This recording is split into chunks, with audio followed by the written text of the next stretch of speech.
Hindi ako naniniwala. Malalaman ko din ang totoo.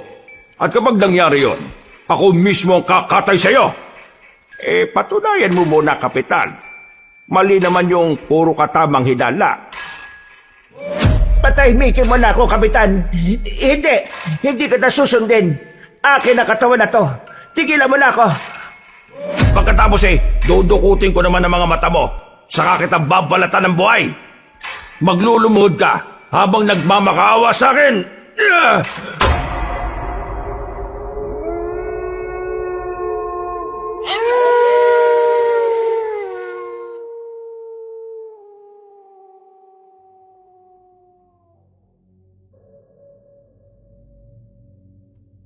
Ang pagkakaroon ng mataas na kaalaman sa pandama ay hindi palaging biyaya sa mga tulad ko. Totoong nakakaubos at minsan, hihilingin mo na lang na sana ay mawala ka na lang din ng pakialam na gaya ng iba. 35 years old na ako sa kasalukuyan at mag-isang itinataguyod ang munti kong mental health clinic. Isa nga pala akong psychologist. Pero dahil galing ako sa lahi ng mga albularyo, naisalin din sa akin ang kaalaman ni Itay sa makalumang panggagamot. Sisimulan ko ang kwento, Kabanong, nang mapagdesisyonan naming hanapin ni Itay ang inay ko na bigla na lang daw nawala ilang araw lang matapos akong ipanganak. Dinala kami ng desisyon namin yon sa lugar na babago ng tuluyan sa buhay namin. Itago niyo na lang ako sa alias Ranilo. Kabanong, mga kabangers at mga kayanggaw, ito ang aking kwento.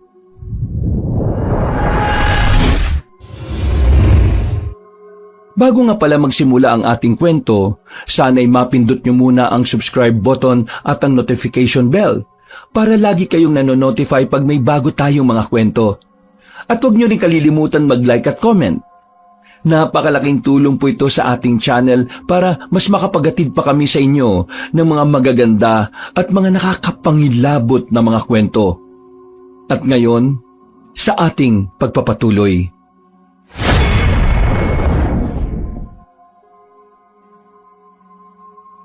Barangay Sanlawin? Sigurado ka ba dyan, Teroy? Hindi ako pwede magkamali.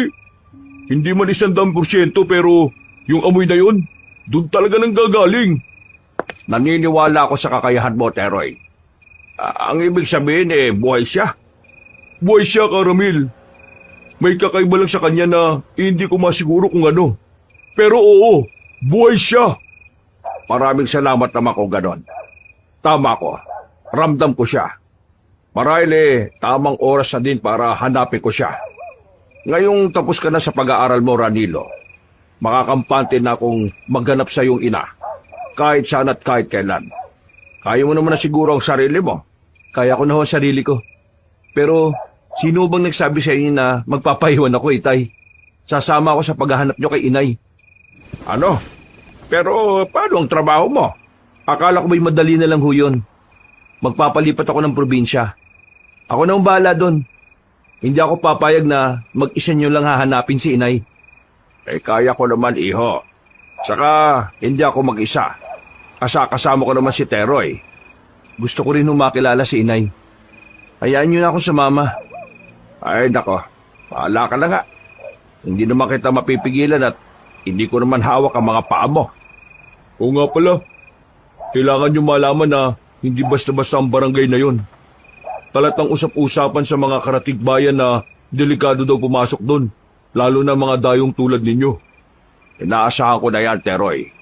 Anong ibig mong sabihin na alam mo na, Itay? Dahil kung hindi delikado sa lugar kung nasaan si Soledad, marahil matagal na yung umuwi sa atin. Pinaghalong pag-aalala at pag-asa ang nabasa ko sa mukha ni Itay na mga sandaling yon, Kabanong. Ako man sabik kay inay. Pero alam kong mas matindi ang pinagdaraan ng kalungkutan at pangungulila ni Itay, kaya ang isiping makikita niya ulit si inay ay paniguradong nagdudulot ng matinding tuwa sa kanya. Dahil alam na nga namin kung saan hahanapin ang inay, kinabukasan din ay nagpaalam na ako sa ospital kung saan ako naka-assign.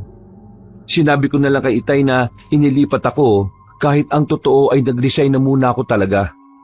3 araw mula nang mahanap ni Teroy si inay ay gumayak na din kami at bumiyahe papunta sa nasabing probinsya. Oo nga pala Kabanong, hindi ko napapangalanan ng probinsyang sumasakop sa lugar na yon bilang respeto na lang din sa mga taong nakatira doon ngayon. Dahil may kalayuan nga sa pinanggalingan naming probinsya, ay hapon na kaming nakarating doon. Entrada pa lang ng baryo na to. Iba na pakiramdam ko, Itay. Teroy, sigurado ka bang naririto si Inay? Oo, positibo Ranilo. May kung anong kakaiba sa lawi na yan. Tingnan niyo, Itay, oh. Malaki ang ribulto ng ibon kumpara sa tunay niyang laki sa personal. Kakatuwang nakakaya siyang buhatin ng mukhang marupok na arkong yan. Sa palagay ko hindi lang yan basta ribulto Ranilo. Anong ibig mong sabihin, Teroy? Nararamdaman kong enerhiya mula sa kanila. Marahil buhay ang mga yan. Ano? Itay, oh. Kayong dalawa talaga, Gustong-gusto niyong tinatakot ang mga sarili ninyo, ano? Mabuti pa tela kayo. Gagabihin na tayo Kailangan pa nating maganap ng matutuluyan. Tay, sigurado na ho ba talaga kayo dito? Narinig niyo naman kanina sa bayan ng usap-usapan tungkol dun sa mga nawawalang nag-deliver lang ng gulay sa baryong to. Iho, kung ako lang ang tatanungin mo, ang gusto ko lang talaga ngayon mahanap at makita ng inay mo. Pwede ka namang hindi na sumama kung hindi ka komportable. Hindi ho ba kayo natatakot? Paano kung mali si Teroy? Nakahanda ko sa lahat ng posibilidad, anak. Malakas ang kutob ko na mahahanap ko ang inay mo sa lugar na ito. Ni minsan ay hindi pa naman ako binigo ni Teroy, hindi ba? Hindi ka mabibigo, Karamil. Makikita mo na din siya matapos ang 2 dekadang mahigit. Nagpatiuna na si Itay. Agad naman sinundan yun ni Teroy. Ako naman ng mga sandaling yon ay atubili kung susunod ba o hindi. Ang bigat kasi talaga ng enerhiyang nasasagap ko. Kinailangan ko pang lakasan ang loob ko para lang humakbang at tuluyang lagpasan ng malaking arko. Pagpasok sa baryo ay lalo lang akong nahirapan. Bumigat ang ulo ko at para akong biglang nahilo. Nahirapan akong balansehin ang katawan ko. Ramdam kong gumewang ako at hindi nakaligtas yun kay Itay. Ranilo, ayos ka lang ba, ha? Pwede ho bang huminto muna tayo, Tay, sandali? Para kasi ang nasusuka ako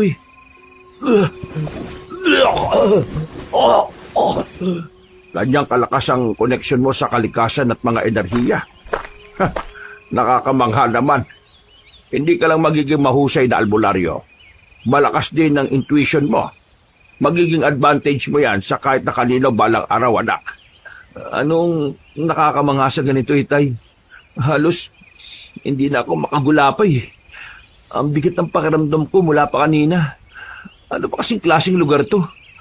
Wala kang dapat ipag-alala, Ramil. Kasama niyo naman ako Masasanay ka din sa pakiramdam na yan. At kalaunan ay magagawa mo ng kontrolin.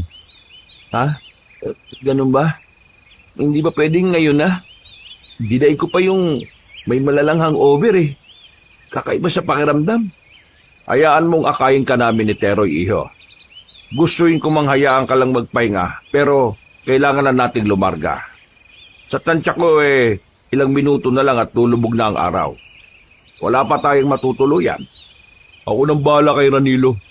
Mauna na kayo't maghanap ng matutuluyan nyo. Susunod na lang kami. Ay mabuti pa nga kung ganon. O sige, mauna na ako sa inyo. Tay, mag-iingat po kayo ha. Huwag mo kong alalahanin. Kaya kong sarili ko. Hinayaan lang ako ni Teroy hanggang sa kaya ko na. Nahihirapan man ay pinilit ko ng maglakad. Malapit na kasi talagang dumilim. Tiwala naman ako kay Teroy, Kabanong. Kahit buhay niya ay iaalay niya maprotektahan lang ako, pero ayoko nang umabot pa sa ganon. Gamit ang lakas ng pangamoy niya, nagawa naming sundan ng tinatahak ni Itay. Baka nagtataka kayo kung ano o sino si Teroy, kung bakit may weirdo siyang kakayahan. Yun ay dahil hindi naman talaga siya tao. Bata pa ako ay kasakasama na namin siya. Ang totoo ay ganun din naman si Itay. Nagkamalay ng nariyan na si Teroy at nakagabay sa kanya. Base sa nalalaman ko, Mula pa si Teroy sa mga ninuno naming babaylan. Siya na ang nagsisilbing gabay ng bawat nagiging albularyo sa lahi namin. Para naman protektahan ang pagkatao niya, kada henerasyon ay nagpapalit siya ng itsura. Pero ang totoo niyang anyo ay isa talaga siyang itim na ibon. Anong sabi mo, Teroy? Puro aswang ang nakatira dito? Bakit ngayon mo lang sinabi? Ang totoo ayaw nang ipalam sa iyo ni Caramel ang katotohanan yan. Ayaw niyang mag-alala ka noon kung saan kami pupunta. Pero dahil kasama ka naman, sa tingin ko dapat mo na ding malaman para handa ka. Kaya ba ganito ang nararamdaman ko? At kaya ba nagmamadaling makahanap si Tay ng matutuluyan natin? Oo, ganun na nga. Pero kung lungga nga to ng mga aswang, paano makakahanap si Tay ng ligtas na matutuluyan natin? Saka, paano kung mapahamak siya, Teroy? Nag-isa lang siya. Hindi mo na siya dapat alalahanin. Mahusay na tagatugis ng aswang si Caramel. Saka, hindi naman lahat ng naririto ay aswang. Mas marami lang ang aswang pero may mga tao pa din naman. Ano? Lalo akong naguguluhan na. Paano magsasama ang mga tao at aswang sa isang baryo? Teka, ang ibig mo bang sabihin, mabubuting aswang ang naririto? At ang inay, aswang din kaya siya?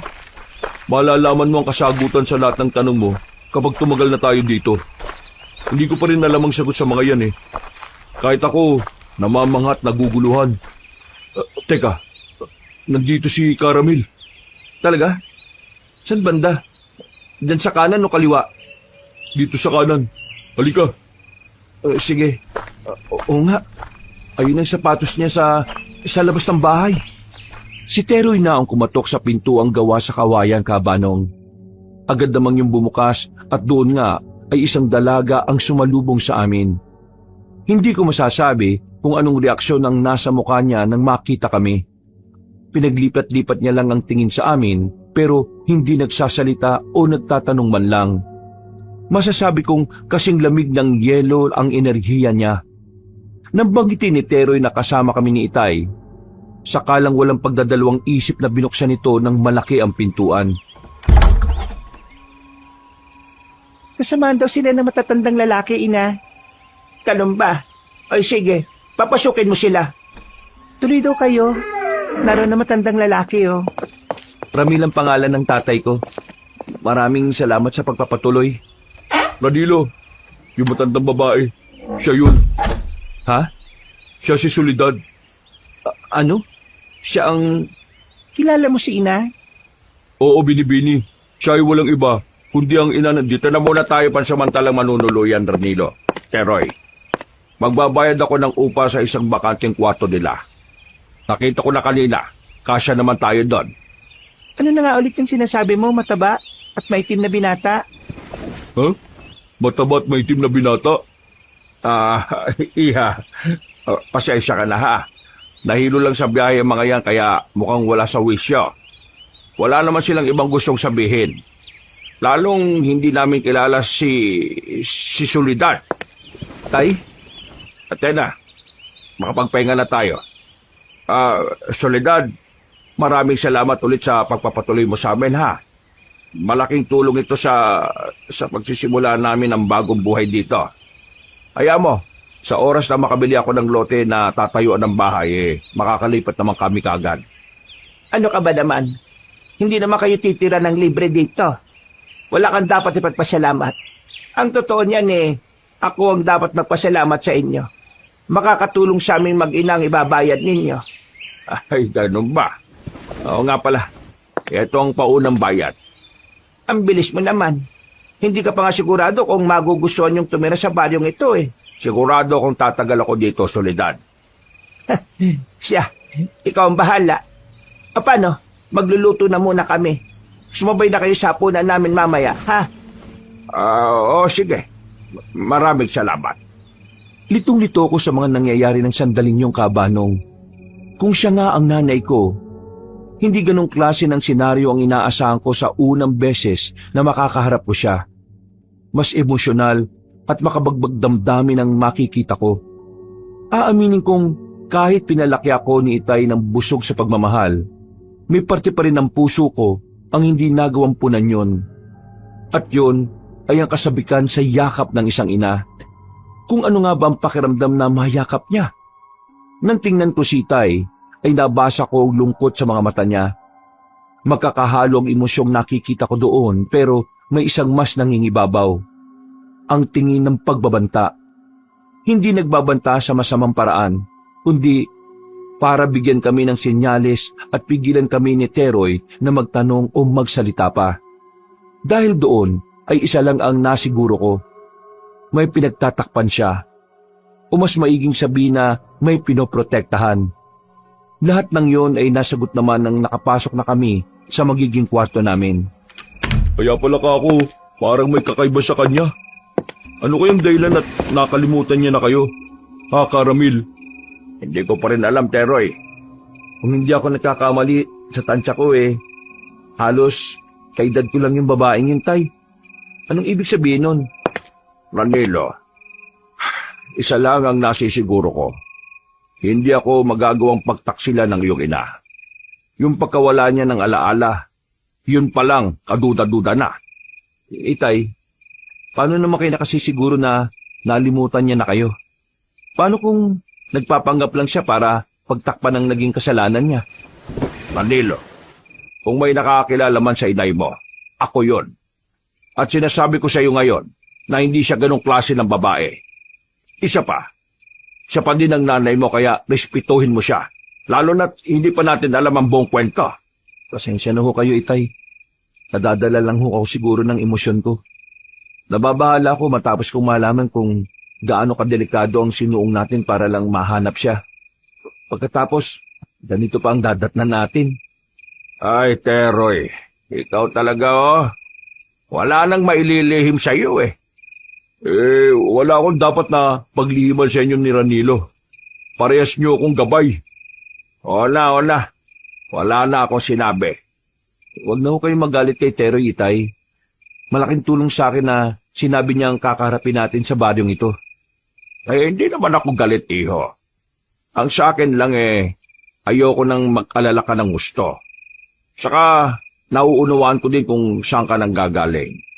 Ang payo ko lang, huwag mong hayaang talunin ka ng damdamin mo. Sa lugar na to, kailangan mas matalas ang isip mo para patuloy tayo mabuhay. Naiintindihan mo naman siguro ako. Yung payo niyong yan ang hindi ko makakalimutan. Kahit naman hindi sa lugar na to Bukang bibig niyo na dapat mas mataas ang isip kaysa puso. Kahit saan pa ako mapadpad. Gano'n na nga. Hindi ka kasi bibiguin ang isip mo. Pero ito, kapag nadaig ka ng damdamin mo, pwede ka niyang ipahamak balang araw. Opo, tatandaan ko lagi yan, Itay. O paano? Maiwan ko muna kayo mag-ama ha. Magbabantay ako sa paligid. Nabubuksan ba yung maliit na bintana? Malamang, kaya nga bintana Saka, gawa lang naman yan sa kawayan. Madali lang yan distrongkahin. Distrongkahin? Hindi ba ginagamit ng mga magnanakaw yan para sirain ng mga nakasarang pintuan o bintana? Dami mong alam, Teroy. Lumabas ka na nga. Higit sa 500 taon na ako nabubuhay. Higit pa sa nalalaman mo ang alam ko. Oo na. Dilitaan niya na naman po siya. Ay, nako. Alis na ako. Dito lang kayo ha. Delikado na sa labas. Huwag kayo mag-alala. Protektado kayo ng enerhiya ko. Malalaman lang ng mga aswang na yon na tao kayo kapag nakita kayo ng personal. Pero hindi nila kayo magagawang maamoy. Sige, maraming salamat, Teroy. Mag-iingat ka din sa labas, ha? Hindi nila ako magagawang saktan. Tsaka, masyado akong maliit para kainin nila. Ikaw, maliit? Kapag nasa tunay akong anyo, oo. Oo nga naman. Pero mag-iingat ka kapag nasaan yung tao, ha?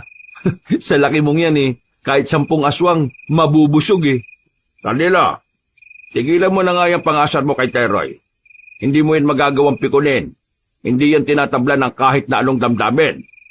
Kaya nga challenge sa akin magkaroon siya ng emosyon Itay Sa dami ng ginabayan niya sa lahi natin, masasabi kong maigi na din na wala siyang emosyon na tulad ng sa ating mga tao. Hindi siguro blessing na matatawag para sa iba, pero para kay Teroy na ilang beses nang nasaksyan kung paano pumanaw ang bawat ginagabayan niya, isa yung malaking biyaya para patuloy niyang magawa ang misyon niya. Sa bagay nga ho, Itay. Ay, bigla akong nalungkot para kay Teroy. Oh, kita mo yan. Iniisip mo palang naapektuhan ka na, hindi ba? Hindi ko mapigilan eh. Lumabas na kayo. Nakahain na ang hapag. Ay, Miss, hindi ko ba marunong kumatok? Bakit ako kakatok? Bahay namin to. Ba't Radilo. Sige. Lalabas na din kami, Iha. Maraming salamat. Mayumi ang pangalan ko, hindi Iha. nagbibiro ka ba, Miss? Teka, yung mukha mo, Hindi ka ba pakisabi kay Soledad? Susunod na kami, Mayumi. Okay. Oo nga pala. Nasaan yung lalaki na matabang maitim? lumabas. Saan siya dumaan? Dito sa bintana, ang ibig kong sabihin, sa pintuan nyo, baka hindi mo lang napansin. Imposible yon. Delikado na sa labas. Baka hindi na siya makauwi ng buhay. Mayumi anak. Ikaw talaga kung ano-ano pinagsasasabi mo. Ang sabi ko, tawagin mo lang sila para kumain. Nawawala kasi yung isa nilang kasama, inay eh. Ay, ganun ba? Hayaan mo hanapin natin siya maya-maya. Ako na pong hahanap sa kanya, inay. Ay, hindi na. Huwag na kayo mag-alala. Kaya niya naman ang sarili niya. Hindi siya sasantuin ng mga aswang dito. Sa laki niyang yon, baka mapagkamalan siyang baboy na mo. Mayumi naman. Ano ba yung bibig mo? Lalabas daw ako. Hahanapin ko siya. Ay, huwag na. Hindi na kailangan, Miss. Ay, huwag na, Iha. Maniwala ka. Uuwi yon ng buhay. Narinig mo naman sila, Mayumi. Pwede ka nang kumalma, ha? Pero dito sila nakatira, Nay. Dapat ligtas ang bawat isa sa kanila. Sinabi na nga ni Caramel, tiwala siyang makakauwi ng ligtas yung kasamahan nila. Halika na. Tulungan mo na lang akong isalin yung ulam natin para makakain na tayo. Ako lang tutulong sa'yo, Soledad. Ha? Nako, hindi na. Nasan ba yung kusina ninyo? Tingnan mo nga naman ang lalaking iyon. Para itong si Mayumi ko lang eh. Matigas ang ulo. Ranilo. Tama ba, Ranilo ang pangalan mo, iho? Ho? Opo, tama ho. Napakagandang pangalan. Kung may anak lang akong lalaki, marahil ganyan din ang ipapangalan ko sa kanya. O siya, sumunod ka na din sa hapag, ha? Oho, sige ho. Emosyonal akong tao, Kabanong. Kahit lalaki, ay mababaw ang emosyon ko at hindi ko naman ikinahihiya yon. Pero sa napakaraming pagkakataon, mas madalas na natatalo ko ng emosyon ko at ang masakit, yun ang nagiging kahinaan ko. Gaya na lang ng sandaling yon. Pansamantala akong tumalikod para pigilan ang luhang namumuo sa mga mata ko. Sa iba siguro, parang wala lang na marinig ang mga huling katagang sinabi ni inay.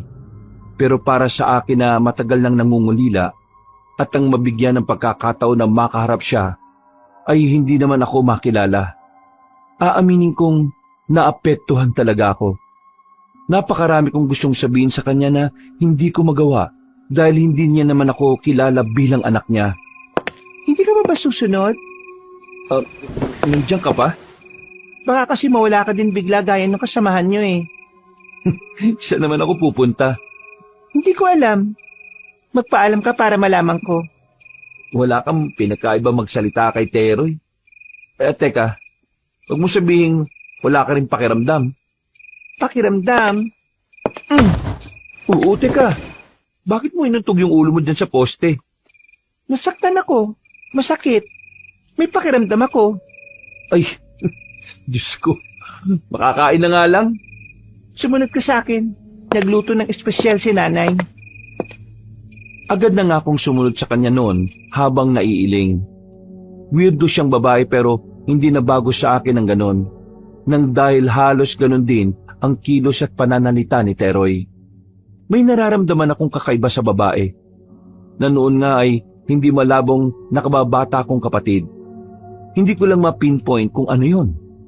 Siguro kapag matagal ko pa siyang makakausap o makakasama, masasabi ko na. Sapag ay inabutan ko pang nagtatawanan sina Itay at Inay. Parang may kung anong kumurot sa puso ko. Kung hindi ko lang nalaman ang kalagayan ng sarili kong ina, iisipin ko na masaya silang nagmamahalang dalawa. Kita sa mga mata nila ang kakaibang kislap at genuine ang tawanan na para bang matagal na silang magkasama. Ina, bakit ganyan ka tumawa? Mayumi, anak. Ang ibig sabihin ng ganitong tawa labis na kasiyahan. Labis na kasiyahan? Masayang-masaya ho kayo? Bakit? Eto kasing si Caramel Alam na alam kung paano ako patatawanin. Nananakit na nga yung panga ko kakatawa sa biro niya Sumakit ang panga niyo pero masaya pa din kayo? Ganun talaga kapag hindi mo napipigilan ang pagtawa mo. Masakit sa panga. Halika dito. Eto, iabot mo kay Ranilo para makakuha siya ng kanin. Oh, kumuha ka dyan ng kanin mo, sabi ni Inay. Sige, salamat. Anak, hindi ba paborito natin parehas ang adobong toyo at maanghang? Tignan mo, itsura pa lang nakakatakam na ang luto ni Soledad. Siguradong tataob ang kaldero nilang ngayong gabi. Matatapon ang laman ng kaldero kapag ginawa niyo yun, Caramel. Ang ibig sabihin ni Caramel, masisimot ang sinaing natin dahil sa ulam. Bakit hindi na lang niya sabihin na mauubos? Bakit kailangang itaob? Ay nako, kumain na nga lang tayo ha. Ubusin natin lahat ng nasa hapag na ito. Huwag niyo nang alalahanin yung para sa isang kasamahan ninyo. Tinabayan ko na siya para sa kanya. Pansin kong hindi mapigilan ni Itay ang pagiging maasikaso kay Inay. Wala naman din akong nakikitang pagtutol kay Inay. Sa halip ay parang nahihiya pa nga ito na natutuwa din. Napagtanto ko na baka sa likod ng kawalan niya ng alaala, nananatiling alam ng puso niya kung sino talaga ang kaharap. Dahil doon ay lihim na naman akong nalungkot. Nakagat ko ang pang-ibabang labi at pinilit na mag-focus sa masarap na pagkain sa harapan ko. Ipinaubaya ko kay Itay ang lahat. Tiwala na ako na alam niya kung ano ang ginagawa niya. Habang kumakain, ay hindi ko naman napigilang pagmasdan si Mayumi. Focus lang siya sa kinakain niya, ni hindi nag-aangat ng tingin at parang walang pakialam sa paligid niya. Hindi ko na malayang nangingiti na pala ako. Saka lang ako natauhan ng sa wakas ay nag-angat siya ng tingin para kumuha pa ng ulam. Tinitigan niya ako nang mapansin niyang nakatingin ako sa kanya. May isasabihin ka ba, Ranilo? Ha? Wala.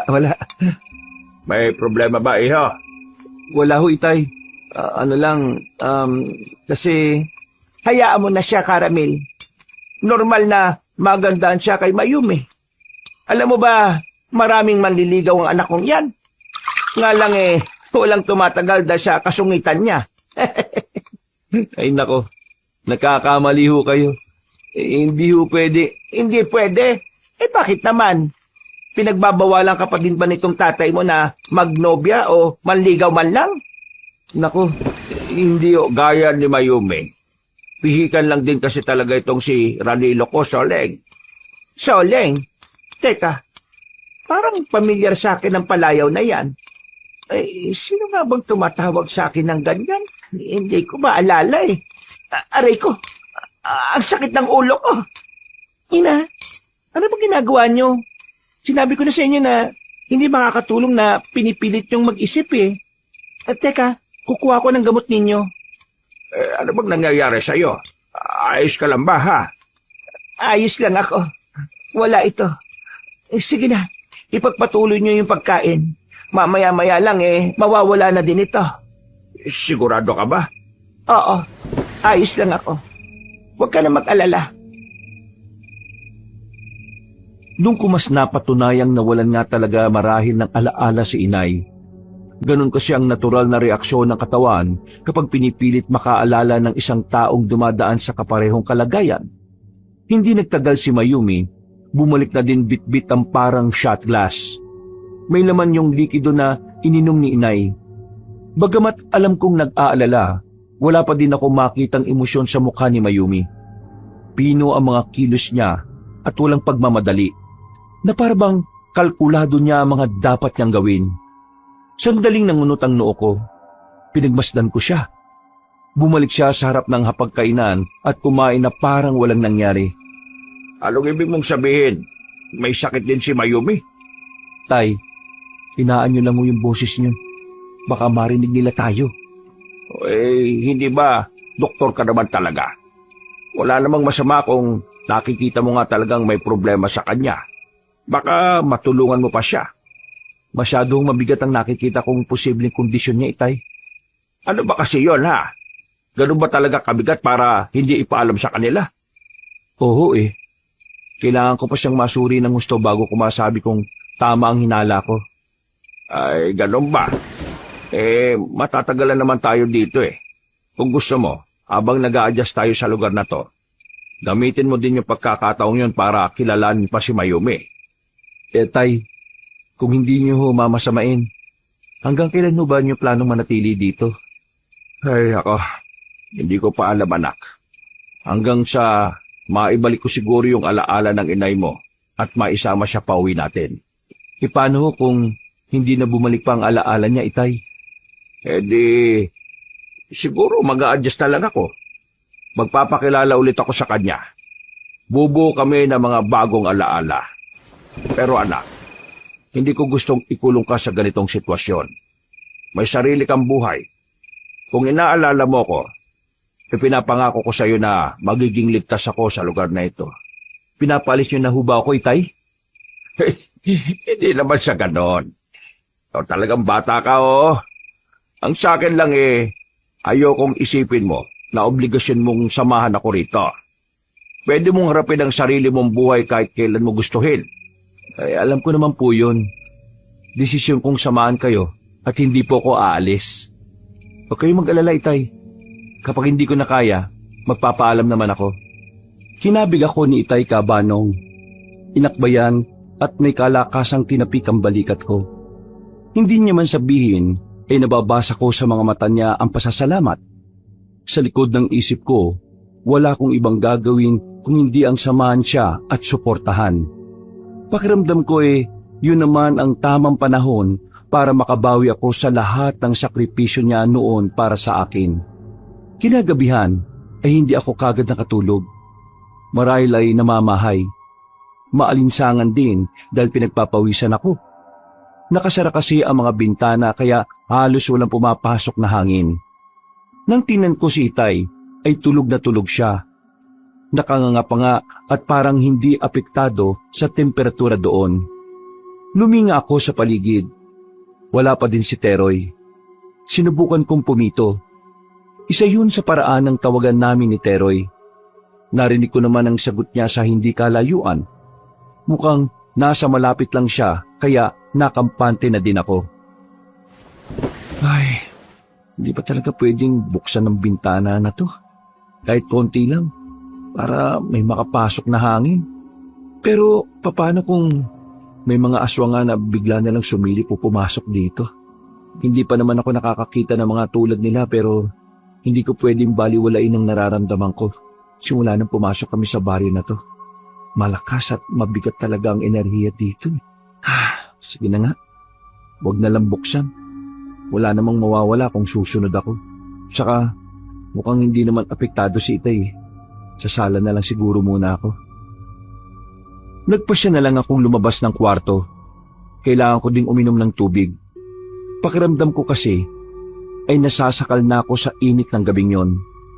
May pitsil at baso naman sa lamesa. Magsasali na sana ako nang may marinig akong mahinang ingay na nanggagaling sa kusina. Matapos lagukin ang laman ng baso, ay maraan akong naglakad papunta sa pinanggalingan ng ingay. Bulto ng babae ang natatnang ko doon. Tila may ginagawa ito sa lababo. Nang matitigan ko, ay napagtanto kong si Mayumi yun. Lalapitan ko sana siya para tanungin nang bigla lang siyang humarap sa akin. Napatras ako kabanong at muntik pang matumba nang makita ang kabuuan niya. Noon ko lang siya nakitang nakangiti ng ganoon kalapad. Ang siste, hindi yun normal na ngiti, Kabanong. Nakakakilabot yun at hindi ako maaaring magkamali. Ganon kung ngumiti ang mga mamamatay tao. Idagdag pa na duguan ang damit niya at mukha habang hawak ang nooy duguan ding matalas at malaking kutsilyo.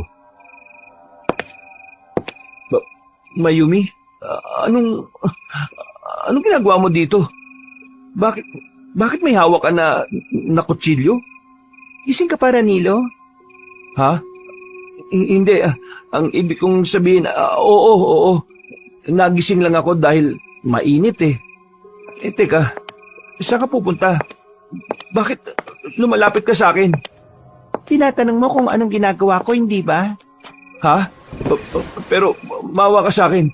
Huwag mo akong patayin ha. Mayumi, pakiusap. Lumayo ka sa akin. Ano bang sinasabi mo? Huwag! Wala pa akong first kiss. Gusto ko pang mabuhay na matagal. Virgin pa ako eh. Itay! Shh! Bakit ka ba sumisigaw? Natutulog na si Ina. Mahirapan yung makakuha ulit ng antok kapag nagising siya.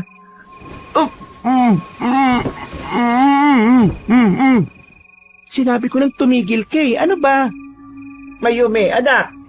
May naririnig akong ingay. Ano ba yon? Oh, anong ginagawa niyo dyan? Inay! Papatayin niya ako! Inay baka mo? Tinawag mo kong inay, iho? Ho? Ang ibig kong sabihin, Aling Solidad. Natakot ka ba nitong si Mayumi, ha? Ay, nako, pasensya ka na. Hindi yata kita nabalaan kanina. Tuwing ganitong araw at oras kasi siya nakakatay ng kambing na pang-stock namin sa pangbenta namin sa bayan. Kambing? Kambing ho ang kinakatay niya, Aling Solidad? Oo, ganun nga. Mahusay kasi siya sa gawain yan, iho. Bakit ka nga pala gising pa? Nauhaw lang po ako. Pasensya na ho kung naging maingay ako. Akala ko kasi... Mukhang takot na takot ka nga eh. Ayan at namumutla ka pa. Halika nga rito. Sigurado kung mapapakalma ka ng yakap. Ho? Tuluyan akong nilapitan ni inay at niyakap. Marahan niya pang tinapik-tapik at hinaplos ang likuran ko na parabang isa kong musmos na bata at inaamo. Halos yumukyuk na ako noon sa balikat niya. Hindi ko man nagawang iganti ng yakap ang mga braso ko dahil sa gulat. Aaminin ko na kakaibang comfort ang naramdaman ko ng sandaling yon. Ilang beses pa akong napalunok. Para akong nablangko at natuod sa kinatatayuan ko, Kabanong. Namalayan ko na lang na tumutulo na pala ang mga luha ko. Anong nakakayap sa yakap ni Ina, Ranilo? Napabalik ako sa realidad nang bigla na lang sumulpot ang mukha ni Mayumi sa likuran ni inay. Hindi siya mukhang nang iinis. Bagkus ay talagang curious siya sa naging tanong niya sa akin. Malakas akong tumikhim. Sakto naman at binitiwan na din ako ni inay. Inayos ko ang sarili at palihim na pinahid ang mga luha. Ha? Sino umiiyak? Hindi ako umiiyak, ha? May luha kanina mga pisngi mo eh. Ha? Hindi. Hindi luha yun. Baka sipon yung nakita mo. Sipon ang iniluluha mo? Tayo talagang dalawa, oo. Ang mabuti pa eh, magpahinga na tayo. Malalim na ang gabi. Sige na, Danilo, iho. Okay ka na ba? Opo. Salamat po, Aling Solidad, ha? Tinawag mo kong inay kanina, hindi ba? Magaan sa pakiramdam ko yon. Bakit hindi na lang kaya inay rin ang itawag mo sa akin? Ho? Simula ngayon ha, inay na din ang itatawag mo sa akin. Aba eh, bagay naman kayo nitong si Mayumi ko eh. Magpahinga na ho kayo, ina. Hindi kayo pwede magpuyat. Oo, ana. Alam mo namang hirap akong makahanap ng antok, hindi ba? Yung mga laman loob nga pala at dugo ha, naitabi mo ba? Oo, isasalin ko na lang sa lalagyan ng mga yon. Nakaharang kasi kanina pa si Ranilo sa cabinet eh, kaya hindi ko makuha yung mga baunan. Ay siya, tapusin mo na yan at magpahinga ka na rin ha. Nang tingnan ko kung saan niya kinuha ang mga baunan, doon yun sa kinatatayuan ko kanina. Nahiya akong nagyuko ng ulo.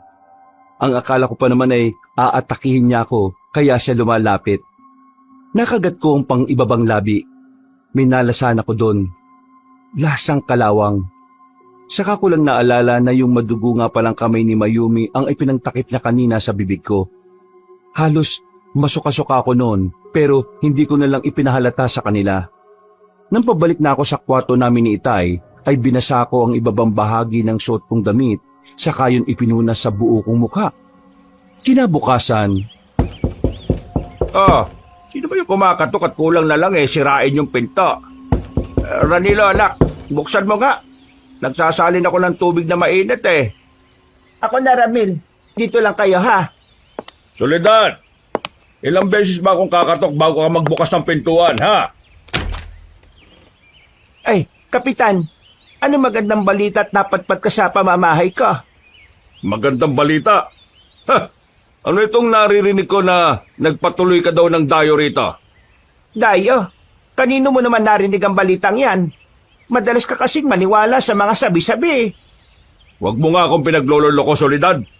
Hindi ba isa sa maigpit kong bili na kapag may dayo, dediretso sa barangay, sa opisina ko? Tanga ka ba at hindi mo naintindihan yon, ha? Leng, May problema ba? Karamil, wala ito. Doon na lang kayo sa loob at ako nang bahala rito. Ikaw pala yon. Balita ko may kasama ka pang dalawa. Nasaan sila? Pasensya na pero sino ka nga? Hindi mo ako kilala. Sa lahat ng naririto sa barong ito, ikaw lang ang hindi nakakakilala sa akin, Hunghang. Pasensya ka na ha.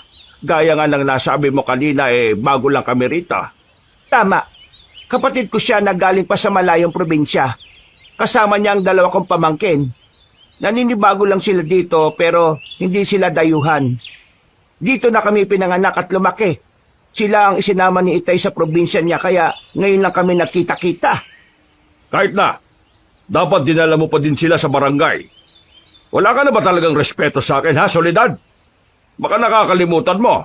Utang mo ang buhay niyo sa akin ng anak-anakan mo. Hindi ka lang kasi makapaghintay, Kapitan Gabing-gabi na sila dumating kahapon. Ngayong umaga ko na sana sila dadalhin doon para ipakilala sa iyo. Ang kaso mas mabilis pa yung mga mata at alaga mo sa utak mo kaya ayan. Ikaw patuloy ang sumadya sa akin dito. Mag-aalmusal pa lang sana kami. Gusto mo bang sumabay na kumain sa amin? Pweh, hindi bale na lang. Siguraduhin mo lang na dadalhin mo sila sa barangay mamaya, ha? Doon ko sila kikilatisin. saka palang umalis ang may edad na lalaki, Kabanong. Matalim ito kung tumingin. Ni hindi ko siya natagalan dahil sumakit ng husto ang ulo ko simula nang dumating siya. Nararamdaman ko na lang na nagkalat na pala ang langis sa dibdib ko. Galing yun sa maliit na botelyang palawit na pangontrang kwintas na suot ko. Marasa kong napasulyap ulit sa papalayong grupo ni Kapitan. Siya yun. Siya ang dahilan ng pagbula ng langis sa kwintas ko at dahilan ng matinding pagsakit ng ulo ko. Naikuyong ko ang kamao ko. Hindi ako pwedeng magkamali. Isa siyang malakas na enerhiyang kumokontrol sa baryo na yon. Soleng, kung hindi mo mamasamain, narinig ko kasi kanina na tinawag ni Kapitan na anak-anakan mo si Mayumi. Anong ibig sabihin nun? Hindi mo ba tunay na anak si Mayumi? Sandaling katahimikan ang namagitan sa amin ng umagang yun, Kabanong. Hindi kumibo si Inay. Tila tinatansya kung sasagutin ba si Itay o hindi. Bigla kong kinabahan. Hindi kasi dapat itinanong ni Itay ang bagay na yon. Pero hindi ko naman siya masisisi. Kung para kay Inay, wala siyang obligasyon na magpaliwanag sa amin, para sa amin na nakakaalam ng totoo, kailangan naming malaman ng dahilan kung bakit bigla na lang siyang nawala matapos niya akong ipinanganak. Bukod doon, kahit ako ay curious din kung kapatid ko nga ba talaga si Mayumi. Hindi mo namang kailangang sagutin kung hindi ka komportable, ha? Nagtataka lang ako Natanong mo na lang din naman. Mabuti pang ang malaman nyo na din. Huwag kayo mag-alala. Maski si Mayumi, alam ang buong katotohanan sa pagkatao niya. Tama ang narinig nyo kanina. Anak-anakan ko lamang si Mayumi. Siya ang nagbigay ng dahilan sa akin para magpatuloy akong mamuhay nung mga panahong hindi ko kilala maski ang sarili ko. Kahit ganyan siya, kumpiyansa akong napalaki ko siya na alam ang tama at mali. Mabuting tao si Mayumi. Nasabi ko na nga ba eh. Hindi mo magagawa. Itay! Huwag ka mag-alala. Simula ngayong nandito na ako, tutulungan kita. Ha? Sabihin mo lang ang kailangan mo at gagawin ko ang lahat para matulungan ka.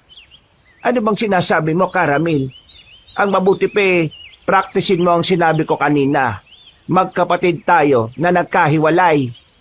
Oo na. Alam ko na yan. Siya nga pala, bago tayo pumunta sa barangay, may kailangan muna akong gawin, ha? Ano naman yan? Teka. Bakit ka kumuha ng kutsilyo, Soleng? Bakit mo ihiwain ang kamay mo? Teka, Wag! Inay! itaas mo ang damit ko, Karamil. Ikaw din mamaya, Ranilo. Ho? Bakit ho? Kakailanganin nyo ang amoy ng dugo ko. Hayaan nyong ibahid ko itong dugo ko kahit na sa bandang tiyan nyo lang. 10:30 nang marating namin ang barangay. Sa opisina ni Kapitan Dominador kami dumiretso. Sa loob ay nakapagtatakang may mga alipores pa din siyang nagbabantay sa kanya. Lihim akong napailing, Kabanong. Tila yata kahit sa sarili niyang opisina ay may banta sa kanya kaya ganun na lang karami ang bodyguards niya. Nasa amin agad ang mga mata nilang mapanuri pagpasok pa lang namin. Hindi man nila kami tinitingnan mula ulo hanggang paa, pero ramdam kong tumatago sa kaluluwa ko yung mga titig nila. Makakalabas ka na, Soledad. Hindi. Dito lang ako hanggang sa matapos ka sa pag-iimbestiga sa kanila. Sinusuway mo ba ang utos ko? Sinabi ko na sa iyo na kamag-anak ko sila. Ano bang hindi mo maintindihan doon? Bueno, kung ayaw mong lumabas, sige, manood ka. Ikaw, binata, lumapit ka. Ako na lang siguro muna ang unahin nyo, Kap. Manahimik! Kung gusto nyo matapos tayo na mabilis, sumunod kayong dalawa. Bakit? Duwag ba itong anak mo, ha? Kalalaking tao ang bilis manginig ng tuhod. Tay, okay lang ho ako. Alam kong nag-aalala lang kasi si Itay para sa akin. Kaya para pakalmahin, ay tinanguan ko siya at bahagyang nginitian. Buo ang loob ko nang lumapit ako sa lamesa ni Kapitan Dominador. Sinabi naman ni Inay na aamuin lang nila kami ni Itay. Ganun pa man, hindi pa rin ako ganun katiwala. Nang makalapit, ay hiningi niya ang kamay ko. Ang akala ko ay aamuin niya lang yun, pero bigla niya na lang inilabas ang isang maliit at matalas na kutsilyo. Saka walang pag-aalinlangan niyang hiniwa ang palad ko. Hindi na ako nakapag-react sa sobrang gulat. Napatiimbagang na lang ako habang pinapanood ang pagtulo na masaganang dugo mula doon. Huli ko na din naramdaman ang matinding kirot. Panabayan na napasigaw si Itay at Inay nang makita ang ginawa ni Kapitan. Tangka pa sana silang lalapit sa akin nang bigla na lang humarang ang mga alipores ni Kapitan. Nakandang sumalakay sa isang utos lang ng amo nila. Kapitan, hindi mo kailangang gawin yan. Ang sabi mo... Oh, ano bang akala mo sa akin, Soledad? Tanga! Amoy na amoy ko ang dugo mo pagpasok nyo pa lang. Akala ko ba matalino ka? Sa palagay mo, pareho lang ang dugo mo sa dugo ng mga taong to? Ha! Alam kong sinusubukan mo kong isahan. Pero hangal ka para isiping mauutakan mo ang tulad ko. Kapitan! Soleng, hayaan mo siya sa gusto niyang gawin. Siya din naman ang mapapaya sa ginagawa niya. Ha? Anong... Magtiwala ka sa akin. Itong amoy ng dugo na namiss ko. Pero nakakagulat. Talagang ang taglay mong dugo ni Soledad. Nakakatakam. Ha? Huwag mong dilaan ang kamay ko, uy. Nagawa mo ng gusto mo, ha? Mabilis ka, bata. Gusto ko yan. Ngayon, ikaw naman lalaki. Halika. Siguro naman hindi ka duwag na tulad ng anak mo. Isa lang ang kinatatakutan ko, Kapitan. At hindi ikaw yon. Talaga. Mas malakas at mas makapangyarihan ba yan kaysa sa akin? Wala nang mas makapangyarihan pa sa Diyos. Diyos? Walang ya. Ang husay mo palang magbiro, ano? Alam mo ba, sa lugar na ito, ako ang batas. Ako ang Diyos. O siya, lumapit ka na't magsimula ng magdasal sa kinatatakutan mong Diyos. Kapitan, hindi mo kailangan tong gawin. Paalisin ko sila kung yan ang gusto mo. Uli na ang lahat, Soledad. Bakit? Sino bang lalaking to? At mukhang takot na takot ka, ha? Hindi nagsisinungaling si Soledad, Kapitan. Gaya ng sabi niya, magkamag-anak kami. Magtiwala lang ho tayo kay Itay, Inay. Gustuhin ko man. Hindi ko magawang kumalma, Ranilo. Patingin nga ng sugat mo. Nako, ang lalim. Akin ang kamay mo, tatalian ko. Nanginginig ho ang kamay ko. Ako na lang ho. Pasensya ka na. Masyado kasing... siguro, lalabas na lang muna ako.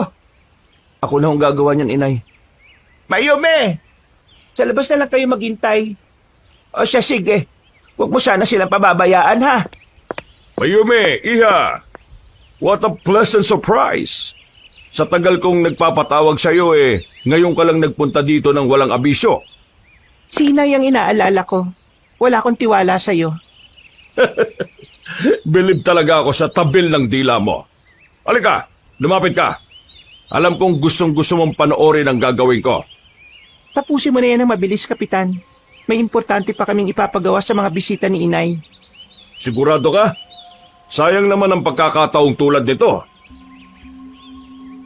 Nakagat ko na lang ang pang-ibabang labi ng tulad ko ay bigla na lang din hiwain ni Kapitan ang palad ni Itay. Ayoko man ay napilitan akong iiwas ang tingin ko sa kanya. Kahit masakit ang sugat ko, parang mas nasasaktan ako habang tinititigan si Itay.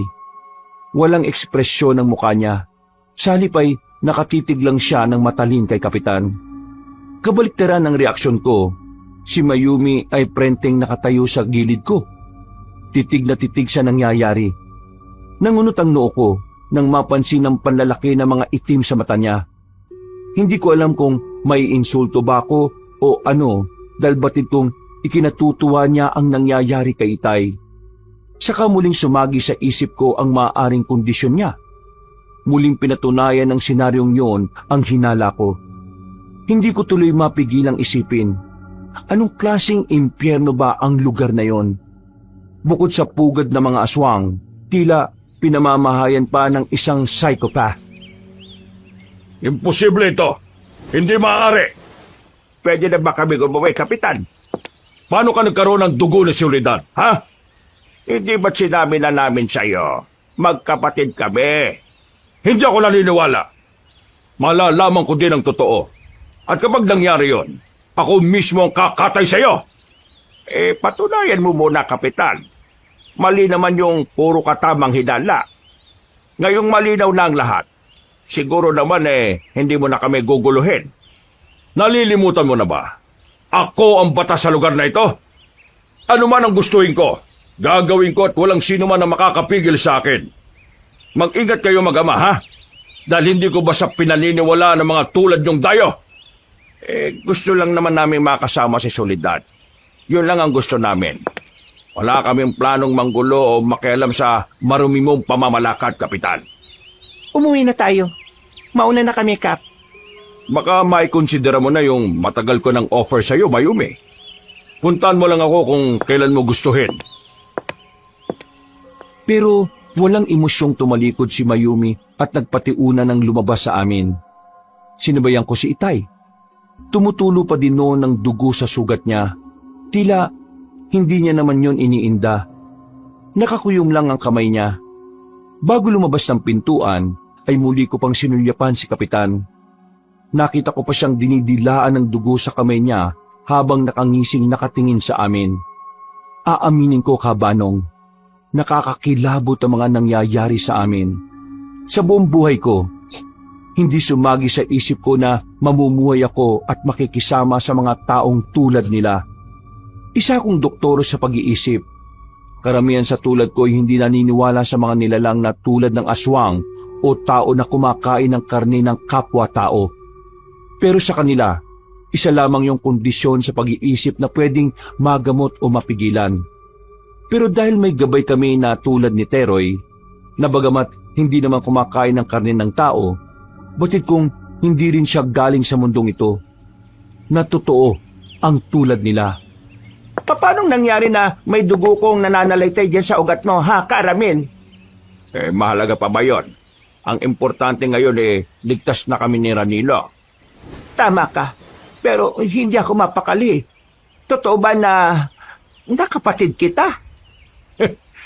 Bakit ka bumubulong sa uleg? Nag-aalala ka ba na baka may makarinig sa atin? Oo, alam kong hindi tayo lulubayan ni Kapitan. Paniguradong may itinanim na siyang mata at tenga niya sa paligid ng bahay. Huwag ka mag-alala. Nagpalagay na ako kay Teroy ng proteksyon natin laban sa kanila. Maririnig nila tayo pero hindi nila yon maiintindihan. Talaga? Nagagawa mong kontray ng pandinig ng mga malalakas na utusan ni Dominador? Balang araw, ipagtatapat ko din sa iyo ang lahat, Soleg. Sa ngayon, ang gusto ko lang maging maayos at masaya tayong magkakasama. Okay lang ba din yun sa iyo? Alam mo, hindi ko rin maintindihan kung bakit ang payapa ng puso ko kung kasama ko kayo. Sabihin mo nga sa akin, matagal na ba tayo magkakilala, ha? Kilala mo ba ako? Kamag-anak ba talaga kita? Soleg, huwag mo na munang isipin yon, ha? Pakiusap. Alam ko, nararamdaman ko. Inay, sasakit na naman ang ulo nyo. Itigil nyo na yan. Ang mabuti pa magpahinga na muna kayo. Ako nang mag-aasikaso sa kusina at maghahanda ng pagkain para sa hapunan. Tutulungan na kita, Mayumi. Hindi ba may sugat ka? Oo, pero malayo naman ito sa bituka. Ano bang may tutulong ko sa'yo? Marami. Halika, sumunod ka. Oh, sige. Oh, eto. Kunin mo to. Anong gagawin ko dito sa 2 timba? Mag-igip ka ng tubig sa sapa. Punuin mo itong drum para may magamit tayo sa paghuhugas at pagluluto. Ha? Halika, sasamahan muna kita sa sapa para alam mo. At para alam din ng mga taga rito na bisita ka namin kaya hindi ka nila pwedeng basta nalang pakialaman. Kakainin ba nila ako kung hindi nila malalaman? Pwedeng kainin ka nila ng buhay. Pwede ding paglaruan ka muna. Paglaruan? Oo, unti-unti ka nilang babalatan ng buhay. Gustong-gusto nilang iniihaw ang balat at pagkatapos ay ihawi naman ng buo ang biktima nila. Teka, parang natural lang sa'yo yung mga sinasabi mo. Bakit? Hindi ba normal yon? Mabagal lang na klase ng pagpatay at maingat. Pero nakakapatay pa din. Talaga bang ganyan ka, Mayumi? Gusto mo bang pumatay? Oo, pero mali yun sabi ni Inay, kaya hindi ko ginagawa. Pero gusto mong gawin, tama? Kung ako lang ang masusunod, masayang gawin yon. Tama ako sa kondisyon mo, Mayumi. Kung hindi ako nagkakamali, wala ka nang ding emosyon. Nandito na tayo. Dito ka sasalok ng tubig. Gagamitin mo tong malinis na tela. Antayin mong mapuno parehas bago mo iuwi. Okay, sige. Naintindihan ko. Pero, Mayumi, pasensya na sa magiging tanong ko, ha. Ano ba to? Bakit ba ako humihingi ng pasensya sa'yo? Wala ka nga palang emosyon. Nang tingnan ko siya, ay napansin kong nakatitig lang siya sa akin. Parang nagtataka kung bakit bigla ko nalang kinakausap ang sarili ko. Hindi ko na din naituloy ang gusto kong sabihin dahil bukod sa parang napahiya ako, napuno na din ang unang balde. Sino ang lalaking yan, Mayumi? Huwag mong sabing bagong maliligaw mo. Pamangkin siya ni Inay Brando. Kamag-anak mo? Pwede ba? Kung magsisinungaling ka, galingan mo. Bigla na lang silang sumulpot sa baryo natin tapos ipakikilala mong kamag-anak. Totoo ang sinabi ni Mayumi, pre. Ako nga pala si Ranilo. Magpinsan kami. Hindi tayo magkumpare. Siguraduhin mo lang na hindi mo dinidiskartehan si Mayumi, ha? Wala akong pakialam kahit kamag-anak ka pa ni Aling Soledad. Uubusin ko talaga ang dugo mo at wala akong ititira sa'yo. Teka muna. Dugo ba yon? Tama. Dugo nga yun ng tao. Ikaw, sa'yo nang gagaling sa kamay mo. Brando, Ang tagal ko nang hindi nakakatikim ng dugo ng tao. Patikim naman kahit kaunti lang, oh. Anong ginagawa mo? Bakit tumulos bigla yung mga ngipin mo? Hindi. Isa ka ding aswang. Lumayo ka sa akin. Umuwi ka na sa inyo, Brando. Hindi mo pwedeng pakialaman si Ranilo. Kunti lang naman, Mayumi. Huwag kang magdamot. Alam mo kung gaano kami kagutom sa dugo ng tulad niya. Hindi ako nagdadamot. Hindi lang talaga pwede ang taong to. Kaya umalis ka na. Eh paano kung ayaw ko, ha? Umalis ka sa harapan ng dog na yan. Hoy lalaki, titikim lang naman ako eh. Pagpigyan mo na ako nang matapos na tayo, ha? Hindi ko inaasahan na yung dampot ni Mayumi ng malaking bato sa gilid ng kinatatayuan niya ang walang alinlangan niyang ihahampas sa ulo ng makulit na si Brando. Bumagsak ang lalaki sa lapag na duguan ng ulo at halos tumirik pa ang mga mata. Nanigas ako sa kinatatayuan ko, Kabanong, dahil sa mga nasaksihan. Halos wala akong marinig kung hindi yung malalakas na tibok ng puso ko. Samantalang maras lang na bumuntong hininga si Mayumi saka pinagpag ang kamay na parang walang nangyari. Bumagsak siya kaagad. Kahit kailan talaga mahina ang lalaking yan. Sayang naman, hindi pa ako nag-i-enjoy eh. Tara na, Ranilo. Ha? Napatay mo yata siya, Mayumi. Hindi namamatay yan. Halika na, bago pa siya ulit magkamalay. Ha? O sige. Pero babalik ako dito mamaya para magigib, tama? Paano kung... Huwag na muna. Bukas na lang. Kayong bang buhatin yung 2 balde? Ha? Oo. Kaya ko na to. Yung dugo sa kamay at damit mo. Meron ka din sa mukha. Hindi ka ba maghihilamos muna bago umuwi? Makikita yan ni na inay at titay eh. Tiningnan niya lang ang sarili. Maya-maya pa'y nagtungo na nga siya sa malalim na bahagi ng sapa at naglublob doon. Sandali akong natulala, Kabanong. Manipis lang ang suot niyang damit kaya malinaw kong napansin na wala siyang panloob. Halos bumakat na sa basa niyang t-shirt ang matatayog niyang dibdib at balingkinitang katawan. Nang tingnan niya ako at mapansin niyang sa dibdib niya ako nakatingin, ay agad naningkit ang mga mata niya. Para naman akong bata na nahuling gumagawa ng hindi maganda. Agad akong nag-iwas ng tingin at wala sa sariling binitbit ang 2 balde. Hindi ko na siya hinintay at nagpatiuna na din ako sa pag-uwi. Nanginginig ang mga tuhod ko habang naglalakad. Hindi mawala-wala ang kaba ko kahit anong pilit ko na pakalmahin ang sarili. Idagdag pa ang nararamdaman kong pag-iinit ng magkabila kong pisngi. Ni hindi ko na ininda noon ang kirot sa palad ko habang bitbit ang may kabigatang mga balde. Sa unang pagkakataon ay nalito ko sa sarili kong emosyon. Hindi ko alam kung dahil ba yun sa nasaksihan kong pagpapalit ng anyo ni Brando o ang ginawang pagpukpok ni Mayumi ng bato sa kanya. Pwede ding dahil sa itsura kanina ni Mayumi habang naliligo. Parang larawan kasi yon na hindi na naalis sa isipan ko. O anak, ayos ka lang ba? Napansin ko, kanina ka pa walang imik ah. May nangyari ba kanina habang nag-iigib kayo ni Mayumi? Ho? Nako, wala ho, Itay.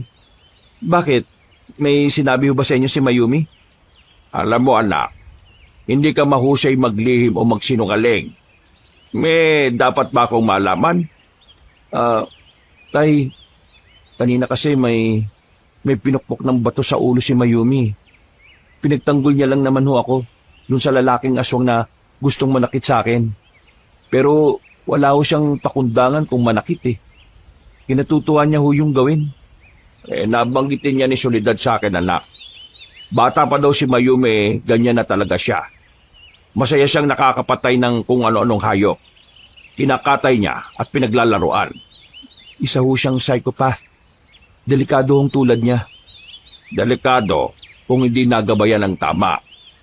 Pinalaki siya ng maayos ni Soledad anak. Hindi tayo dapat matakot sa kanya. Lalo ka na. Hindi ba ginagamot mo ang tulad niya? Oo, Itay. Nagagawa namin silang bigyan ng gamot para limitahan sa kagustuhan nilang maging marahas. Pero magagawa ko lang ho yun sa taong willing humingi ng tulong sa akin. Pasasan ba't mahuhuli mo din ang loob ni Mayumi? Magtiwala ka lang sa kakayahan mo. May dahilan kung bakit tayo napunta sa lugar na ito. Tumango ako at alanganing ngumiti kay Itay. alam kong delikado ang tulad ni Mayumi. Hindi siya aware sa damdamin ng kaharap niya. Niwala siyang pakialam sa kapwa at anumang oras na gustuhin niyang manakit o pumatay ay magagawa niya. Pero hindi ko maintindihan kung bakit hindi ako natatakot sa kanya. Ang totoo ay mas natatakot pa ako dahil hindi niya naman pala napatay yung halimaw na yon. Malaki ang posibilidad na balikan kami noon at gantihan. Oo nga't may gabay naman ako. Alam kong nakabantay lang sa amin si Teroy palagi pero hindi ako sigurado kung sa susunod na makaharap ko si Brando ay kayanin ko pa. Lalo na kung nag-iisa lang ako. Nakakayamang aminin pero totoong duwag pa ako ng mga panahong yun, Kabanong. Hindi ko pa kasi masyadong niyayakap ang tapang ng isang tagapagmana ni Itay ng karunungan niya bilang albularyo. Kontento at masaya na ako noon sa sarili kong kakayahan. Kumpirmado ba yung mga nakalap mong impormasyon, Teroy? Oo, Karamil. Pinatunayan yun ng mga matatanda sa baryo na to. Halos kasabayan na sila ng mga magulang ni Soledad. Gayon din ang mga nauna pang kamag-anakan nila. Bukod doon may mga proteksyon sila, kaya hindi sila nagagawang hawaan ni Kapitan ng pagkaaswang. Si Kapitan, Bigla na lang bumaba sa pwesto niya noon bilang kapitan si Soledad. Ipinalit niya si Dominador.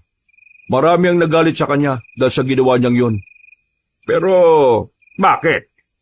Ikaw nang bahalang umalam ng tungkol dyan, Karamil. Hanggang dyan lang ang nalaman ko. Ayaw na din nilang magsalita ng higit pa dun O siya, sige. Ako nakakausap sa kanila. Hindi ba mas mapapadali kung direkta mo nang itanong yan kay Soledad? Tama ko si Teroy, Itay. Mas mabuti kung kay inay nyo na ho itanong ang tungkol sa bagay na yan. O sige. Hahanap ako ng tiyempo, Teroy. Ipagpatuloy mo lang ang pagmamanman kay Kapitan, ha? Iba ang kutob ko sa kanya Sigurado ako na gagawa ng paraan niyo para masaktan kami o mapaalis sa baryong ito. Huwag kang mag-alala, Karamil. Ako ang bahala. Siya nga pala, Teroy. Nakakakain ka naman ba ng maayos? Hindi. Halos walang hayop sa mga kagubatan Ayoko naman pakialam yung mga alagang hayop ng ilan sa baryo na ito. Kung ganun anong kinakain mo? Halos wala pa. Bakit hindi ka nagsasabi-sabi? Kaya pala parang nangayayat ka. Natis mong walang kain, Teroy? Naghahanap din naman ako. Huwag niyo kong alalahanin. Makakatsyempo din ako na makakain ko. Huwag ka munang umalis. Dadalang kita na makakain mo. Hindi ko na siya hinintay na magsalita, Kabanong. Lumabas na ako ng kwarto at naghanap ng sariwang karne sa kusina. Madaling araw pa lang noon. Ganong oras kasi kung bumalik si Teroy para sigurado siyang tulog na din si Mayumi at si Inay. Madalas ay ina-update niya kami sa lagay ng baryo at kung may mga banta ba sa paligid. Hindi ko naman inaasahang dadatnan ko si Inay sa kusina. Nung una, ang akala ko ay umiinom lang siya ng tubig. Lumapit ako para makahingi na din ng kakailanganin ko. Pero hindi ko inaasahan ang susunod niyang ginawa. Gamit ang mabalahibo niyang kamay na may matutulis na kuko. Hinawakan niya ng mahigpit ang braso ko. Napulunok ako ng ilang beses.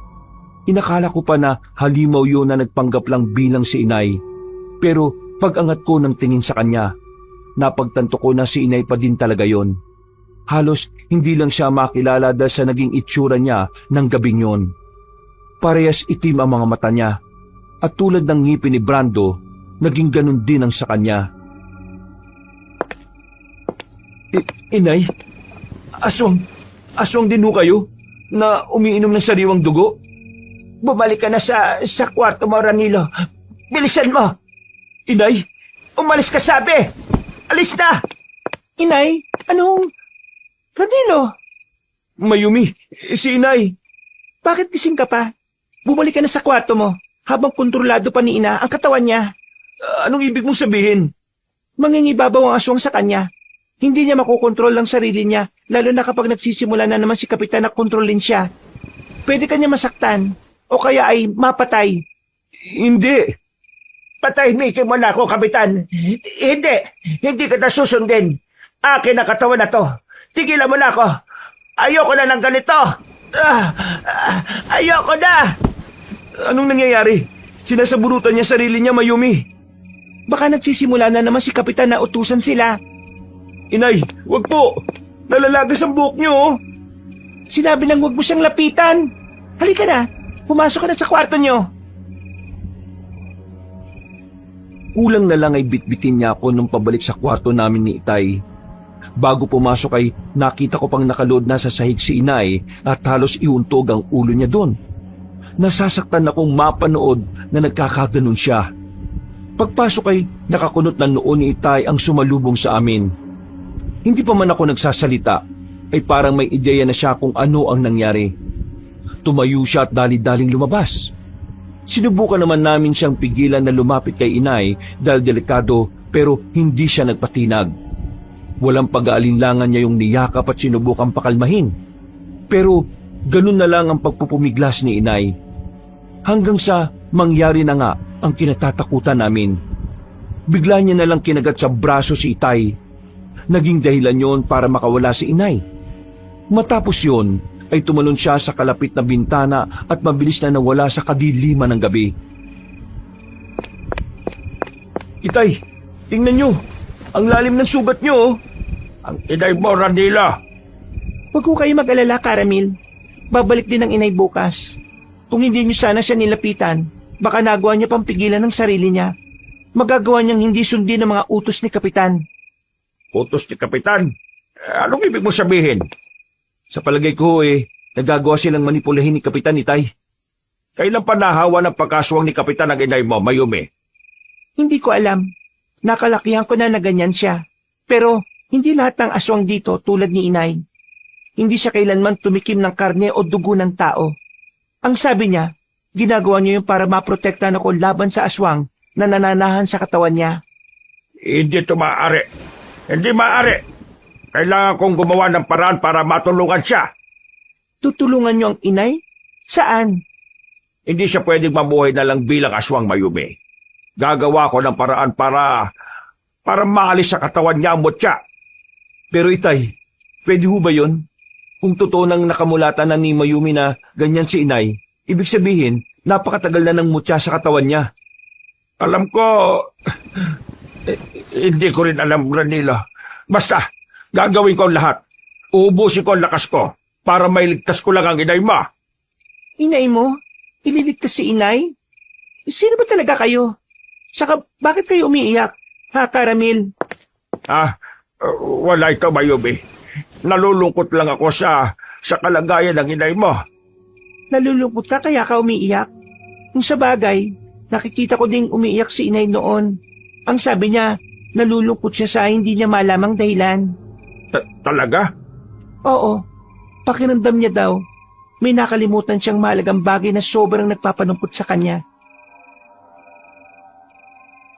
Napatitig ako kay Itay matapos sabihin yun ni Mayumi.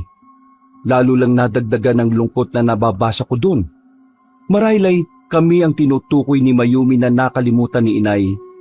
Ako man ay binagbag ng hindi may paliwanag na lungkot. Napakatagal na panahon nun.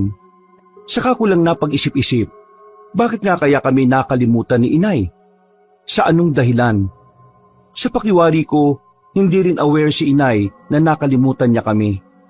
Kung sa bagay, may paliwanag naman sa bagay na yon. Lihim kong naikuyom ang kamao ko. Simula ng gabing yon, nagdesisyon na kong alamin ang pinakamalalim na ugat ng mga nangyari. Kung totoong may natitirang matatandang tao sa baryo, ibig sabihin ay may nalalaman pa sila sa nakaraan. Yun ang kailangan kong alamin at gagawin ko yon sa abot na makakaya ko. Matapos linisin ang sugat ni Itay, ay nagpahinga na din ako. Niyaya ko na siyang magpahinga pero mariin siyang tumanggi. Hihintayin niya daw si Inay at sisiguraduhin makakauwi ito ng ligtas. Pinasundan niya na din kay Teroy ang amoy ni Inay at ibinili na protektahan ito. Pero kilala ko si Itay. Hanggat hindi siya payapa, hindi talaga siya mapapakali. Dumiretso na ako sa higaan. Hindi pa man ako inaantok pero nanatili ako sa kwarto. Doon ay maayos kong plinano ang mga susunod kong hakbang. Kinabukasan, Ano bang sinasabi mo, Radilo? Hindi ka pwedeng magpadalos-dalos ng desisyon. Nakakalimutan mo na ba? puro aswang ang naririto. Kaya nga, si Teroy na lang ang inuutusan ko eh. Pero tay, limitadong nagagawa ni Teroy. Sigurado ko, kaya hindi nila kinukwento ng buo sa kanya ang mga nalalaman nila. Kasi, ramdam nilang tulad ng ilan dito, aswang din ho siya. Tay, wag yun naman akong pigilan. Buo na loob ko eh. Gusto ko ho kayong tulungan ni inay.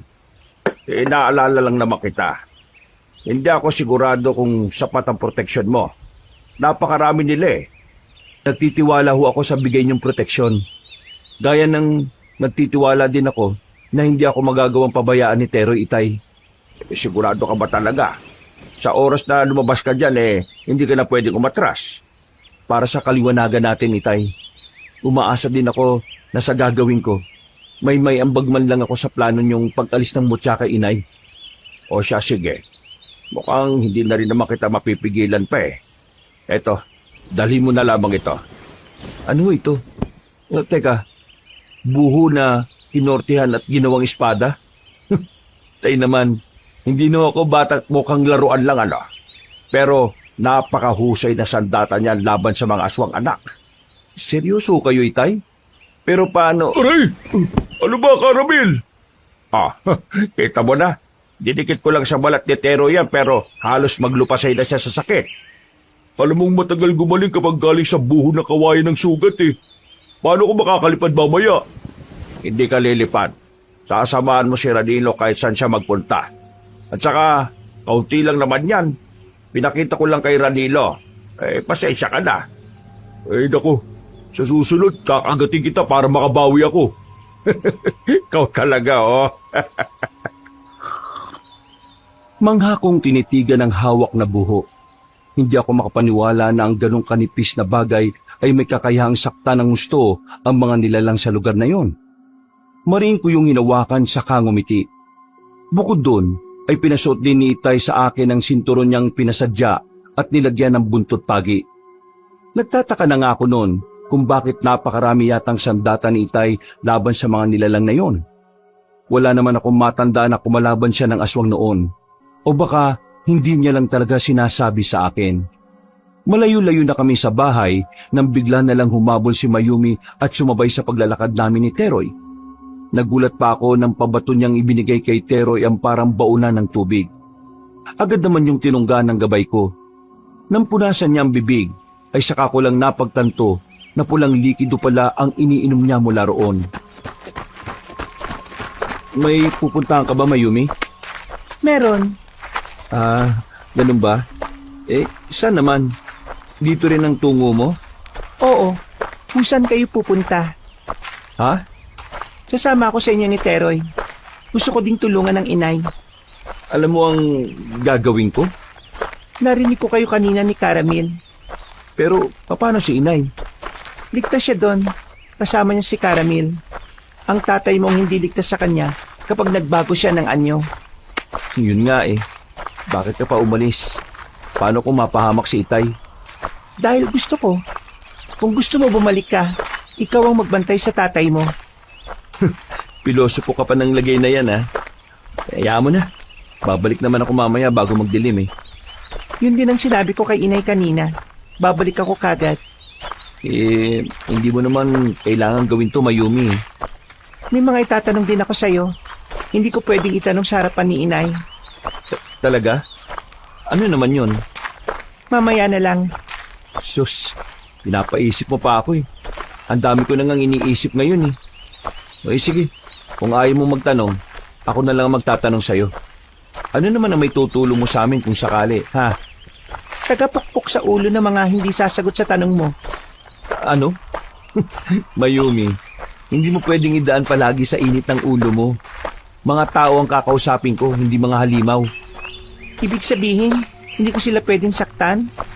Tama. Lalo na yung mga matatanda. O sige, susubukan ko. Marina kong napapikit at napabuga ng hangin. Nasa pagitan ako ng dalawang nilalang na parehas walang damdamin. Umasa na lang ako na magiging maayos ang lahat kahit ganun silang dalawa. Ang hirap nga lang kumilos kapag sila ang kasama ko.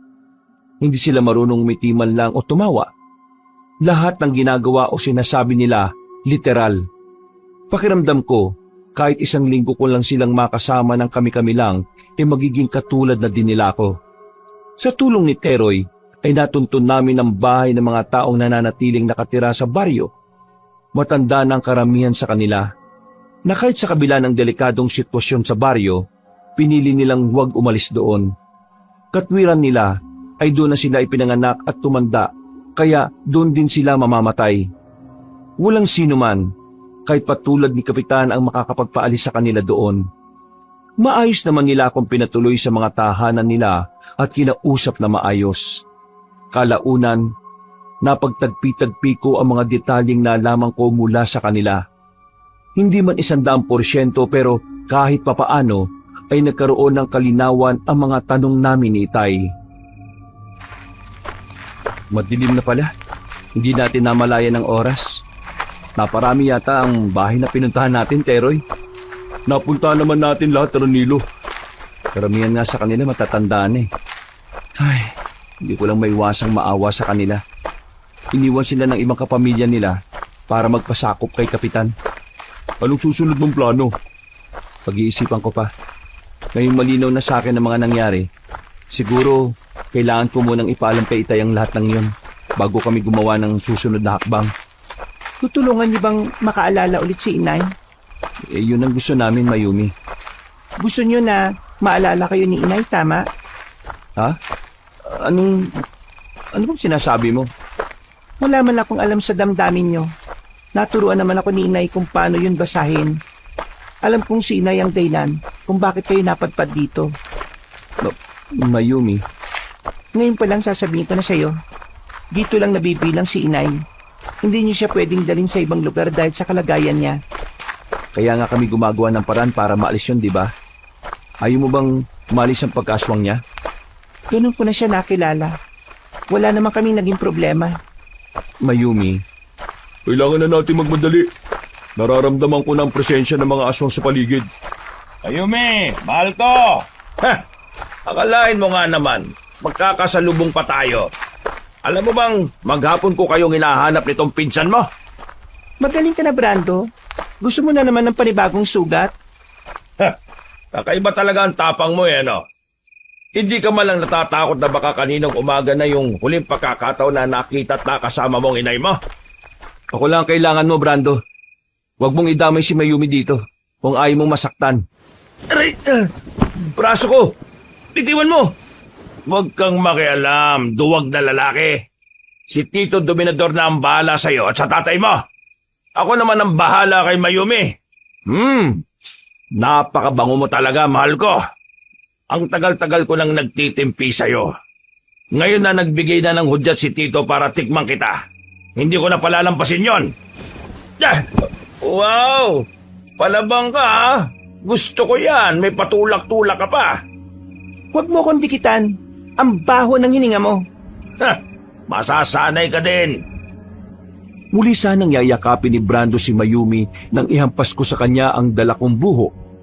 Agad siyang napaigik sa kirot. Umusok ang balat niya habang nasusunog. Tuluyang nawala kay Mayumi ang atensyon niya. Hindi siya makandaugaga kung paano hahawakan ng sugatang likuran. Taray! Ayop kang dayo ka. Anong ginawa mo sa akin? Huwag mo nang lalapitan si Mayumi kahit kailan. Sa susunod, hindi lang yan ang aabutin mo sa akin. Sa bilis ng naging pagkilos ni Brando, hindi ako nakapaganda. Namalayan ko na lang na nakaangat na ako mula sa lupa. Sakal-sakal niya ako at parang papel lang na iniangat sa ere. Mag-iingat ka dahil hindi palalampasin ni Tito mga nangyaring ito. Ikaw na din ang humukay ng libingan yung mag-ama sa baryong ito. Ha! Swerte mo lang kung sikatan ka pa ng araw bukas. Pwes, hindi lang libingan namin ang hinuhukay ko, pati libingan ng lahat ng aswang na tulad mo. Hindi nang tulad mo lang ang makakatalo sa amin, dayong duwag. Sa oras na magkaroon ako ng pagkakataong patayin ka, uunahin kong wasakin yung bunganga mo. Pagkatapos dudukutin ko naman ang mga mata mo, saka kita babalatan ng buhay. Maglulumuhod ka habang nagmamakaawa sa akin. Hindi ko alam kung saan nakuha ni Mayumi yung pala na bigla niya na lang pinanghampas sa ulo ni Brando. Hindi pa siya nakontento dahil ilang beses niya yung hinampas sa ulo at sa mukha. Kahit na nakabulagta na ito. Pinilit kong tumayo kahit hinahabol ko pa din ang paghinga. Gaya ng dati, pipigilan ko sana si Mayumi pero bigla na lang akong napahinto sa pagakbang. Naalala kong hindi nga pala tao si Brando. Ang totoo ay kalaban namin siya at sinubukan niya kaming saktan ni Mayumi. Umatras ako muli. Sa halip ay sinubukan ko siyang panoorin kung paano niya ilabas ang tunay niyang kabaliwan. Sa unang pagkakataon, parang nagustuhan ko ang madugo at nakakarimarim na tanawin yon. Ramdam ko ang tuwa ni Mayumi. Kitang-kita ko ang kasiyahan sa mga mata niya, gayon din sa malalapad niyang ngiti. Tadtad man ng dugo ang mukha at damit, pero para bang mas gumanda pa siya lalo sa paningin ko. Yung kasing unang beses na nakitaan ko siya ng emosyon, kabanong. At marahil tulad niya, may satisfaction din akong nararamdaman sa tuwing lalapat ang matigas na bagay na yon sa katawan ng aswang. Hindi ko lang inaasahan na ibaon niya ng tuluyan ang dulo nun sa leeg ni Brando. Para akong natauhan sa sandaling kabaliwan na humiwalay ang ulo ng lalaki sa kanyang katawan. Gumulong pa yun sa paanan ko. Nang huminto, ay diretsyong nakatitig sa akin ang dilat na dilat at namumulat ng nilisik niyang mga mata. Nakailang beses akong napalunok ng sariling laway. Nang tingnan ko ulit si Mayumi, ay ang laki pa ng pagkakangisi niya. Wow, sobrang sayo nun, di ba? Kumusta ang leeg mo? Patingin nga. Okay naman na. Pulang-pula. Kitang-kita kahit madilim. Wala yan. Mawawala din yan. Sige, gagamutin ko na lang pag-uwi natin. Napatay mo siya, Mayumi. Oo, kaya kailangan na natin maganda. Sigurado kung susugurin tayo ni Kapitan at papatayin. At mukhang okay lang sa'yo? Okay sa akin dahil magagawa ko silang patayin. Hindi na ako makapaghintay. Paano kung masaktan si inay o kami? Hindi masasaktan si inay o kahit kayo dahil hindi ako papayag. Mayumi, natsambahan mo lang si Brando. Pero hindi mo ba nakita kanina? Halos hindi ka makalaban sa kanya nung sinubukan kanyang saktan. Paano kung mas malakas pa si Kapitan kaysa sa kanya? Di hamak naman na malakas siya. Siya ang pinuno nila eh. Yun naman pala eh. Hindi dapat tayo magpadalos-dalos dahil baka buhay ni inay o tayo ang maging kapalit. Hahanap ulit ako ng tiyempo para mapatay si Kapitan. Siya lang ang kailangan natin patayin para matapos na ang lahat ng ito. Ha? Anong sinasabi mo? Hindi mo ba naintindihan ang sinabi ng matatanda kanina? Alamin ang ugat ng problema at dun simula ng solusyon. Oo, pero... Teka, tama ka nga, no? Halika, sama mo ko sa ilog. Kailangan kong alisin ang mga dugo. Hindi pwedeng makita ni inay. Hindi, ayoko. Bakit? Ang ibig kong sabihin, nandyan naman si Teroy. Siya na lang ang magbabantay sa'yo.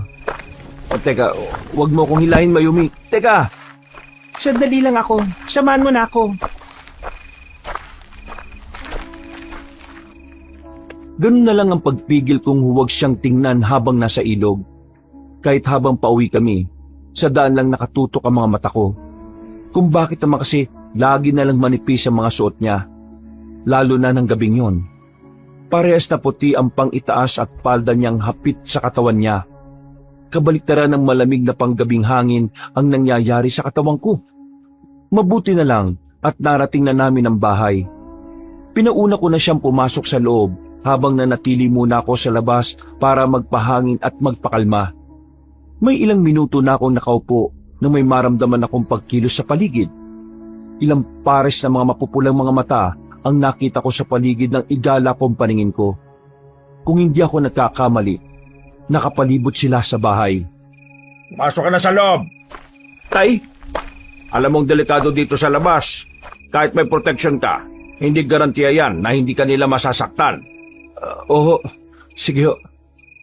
Sinay, kumusta ho? Maayos na siya. Nagising siya kahapon. Humihingi ng tawad. Ang totoo niya, anak, Ay, ang lalim nun, tay, ah. May problema po ba? pinapalis niya na tayo dito, anak. Tay, may ideya na ho ako sa nangyari kay inay. Talaga? Ano ang tunay na nangyari sa inay mo? Tama ko, hindi ba? Hindi niya tayo kinalimutan na lang basta. Posible ho, Itay. Si Kapitan, dati siyang masugid na maniligaw ni Inay. Baliw na baliw daw ho siya noon sa Inay, pero may malubha siyang karamdaman. Hindi niyo ho ba siya kilala, Itay? Hindi. Ang totoo niyan, sa Manila na kami nagkakilala ng inay mo noon. Ang alam ko lang, hindi maganda ang nakaraan niya, lalo na sa pamilya niya at sa lugar na pinanggalingan niya. Ayaw niya yung pinag-uusapan eh. Kaya nung nakapanganak siya sa'yo, bigla siyang nawala. Lalo na lang ang pagsisisi ko dahil wala akong inalam sa nakaraan niya.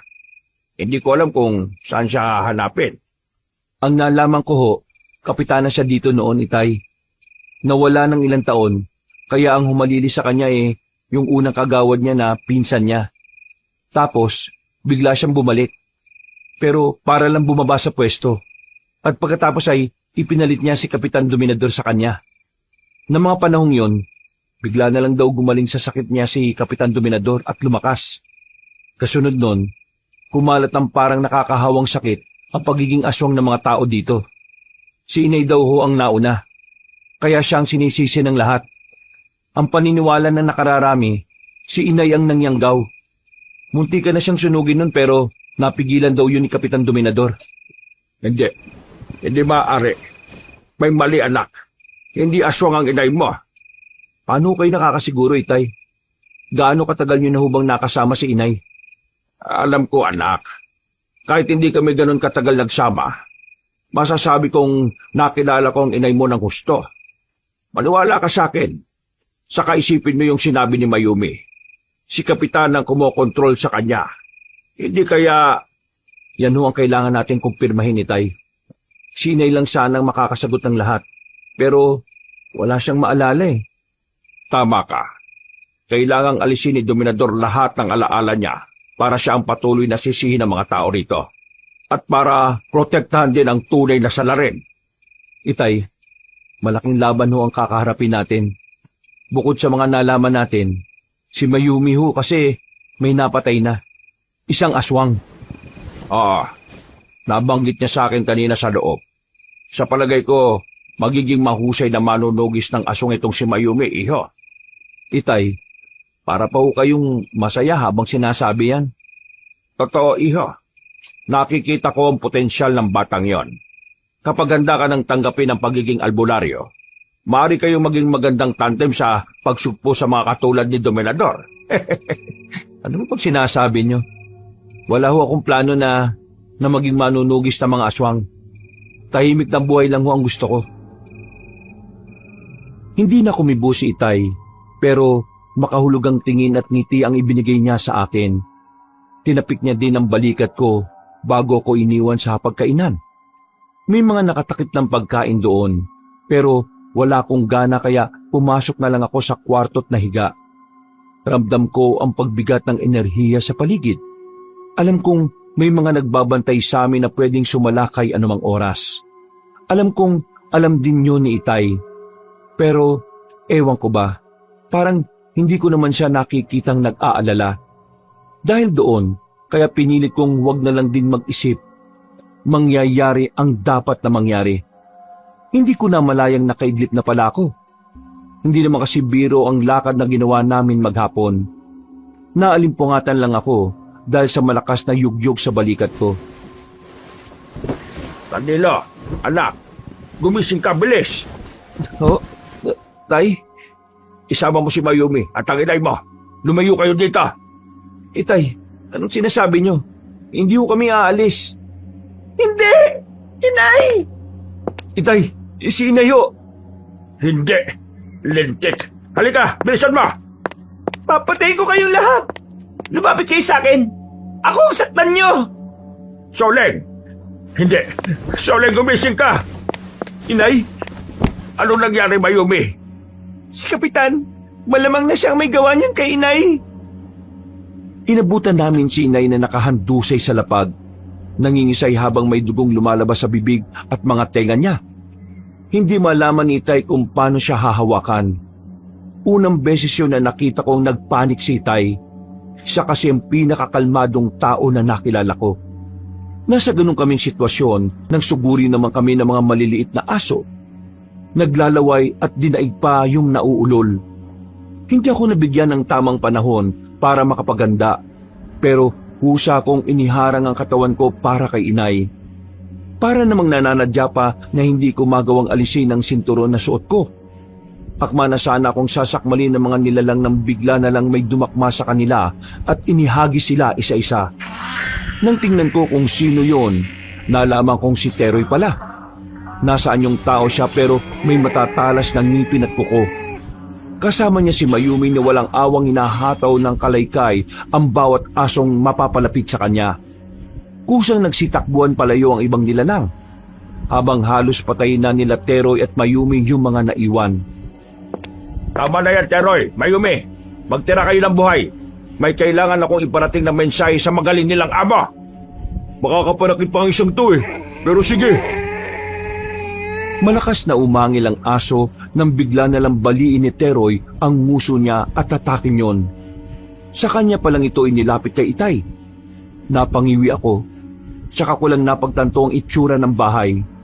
Kung dati siguro, baka nagkasok-asokan na ako ng tagpong yon.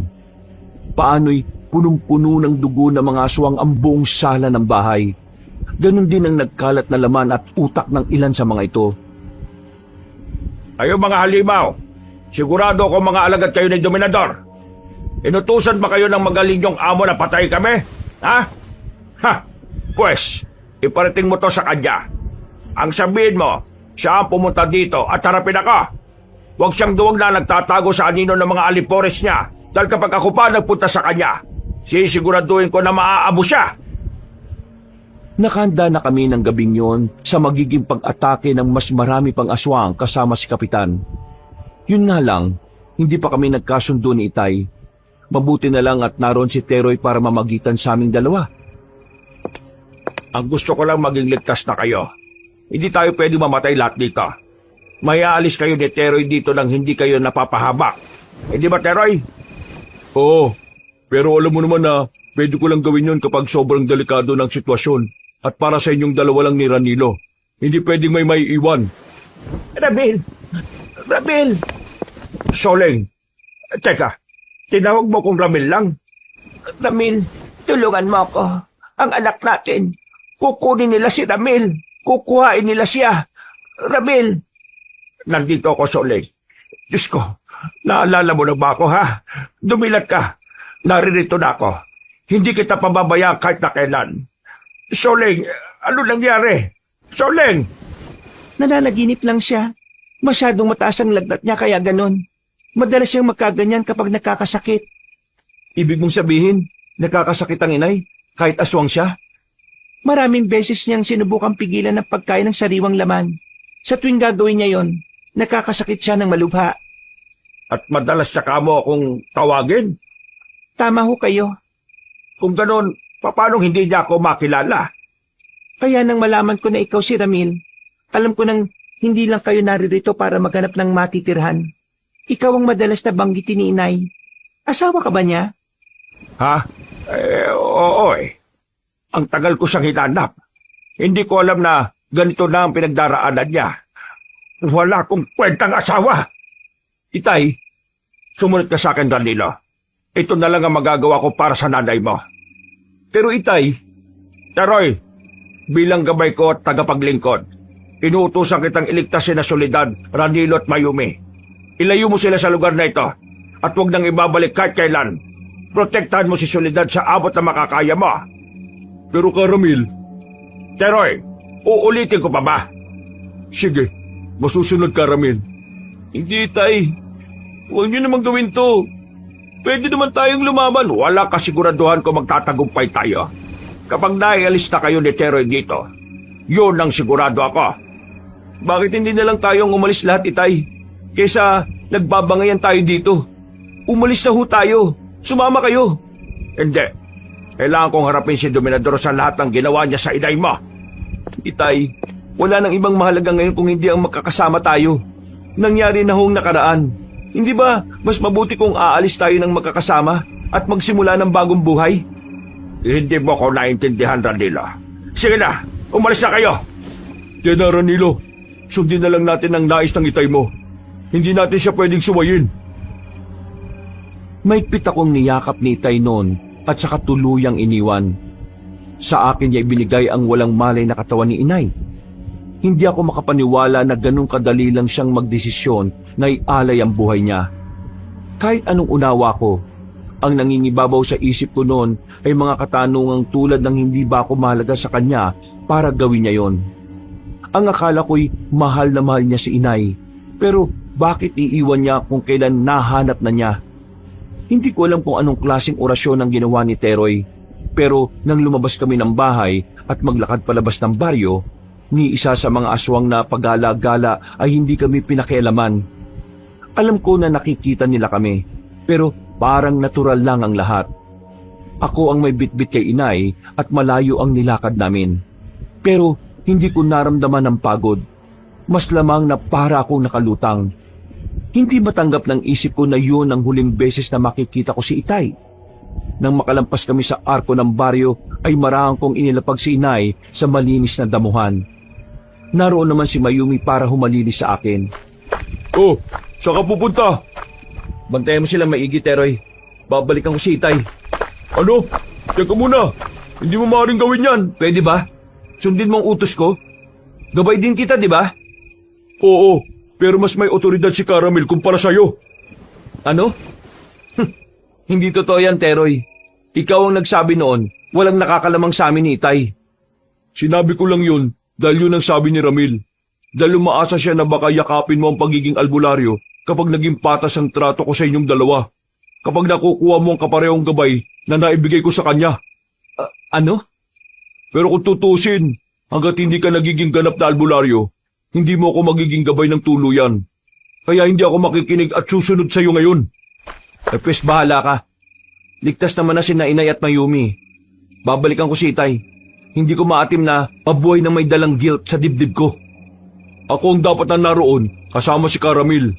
Ako ang gabay niya na dapat pumrotekta sa kanya. Kaya dito ka lang. Antayin mo kami. Ipinapangako ko sa iyo.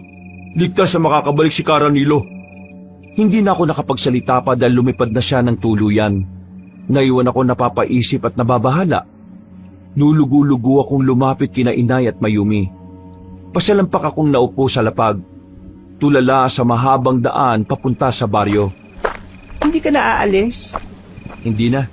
Dito na lang ako. Maghihintay. Umaasa ka na babalik sila?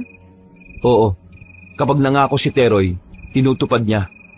Kailangan ko ang Itay. Ngayon pa lang ako makakabawi sa lahat ng sakripisyo niya para sa akin. Kaya hindi siya pwedeng mamatay. Anong mangyayari kapag namatay siya? Hindi ko alam.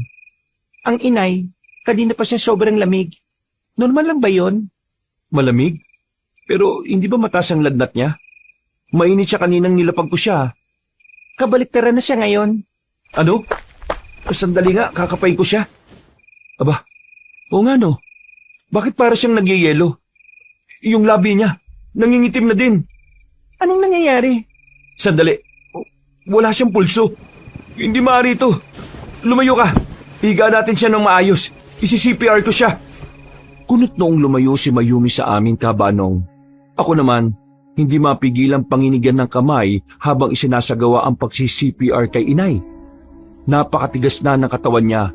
Halos wala na siyang pinagkaiba sa isang bangkay. Hindi ako huminto sa pagsubok na buhayin siya. Halos maghalo-halo na ang pawis, luha at sipon ko noon. Iisa lang ang tumatakbo sa isip ko. Walang pwedeng mamatay sa pamilya namin. Hanggang sa kusa na lang sumuko ang katawan ko. Hindi ko na kinaya. Ayaw pa ng isip kong huminto pero bumigay na talaga ang katawan ko. Napalood na lang ako at napayukyok sa mga tuhod ko. Isa akong psychologist, pero hindi sa lahat ng oras kaya kong kontrolin ang emosyon ko. Tao lang din ako at may kahinaan. Gaya ng sandaling yon, habang tinititigan ko ang walang buhay na katawan ni inay, wala akong magawa kung hindi ang umiyak na lang. Umiiyak ka ba dahil patay na si inay? Ano bang nararamdaman mo? Matinding lungkot at panghinayang. Hindi niya man lang ako nakilala bilang tunay niyang anak. Ikaw, Mayumi, Sabihin mo, may nararamdaman ka ba ngayon?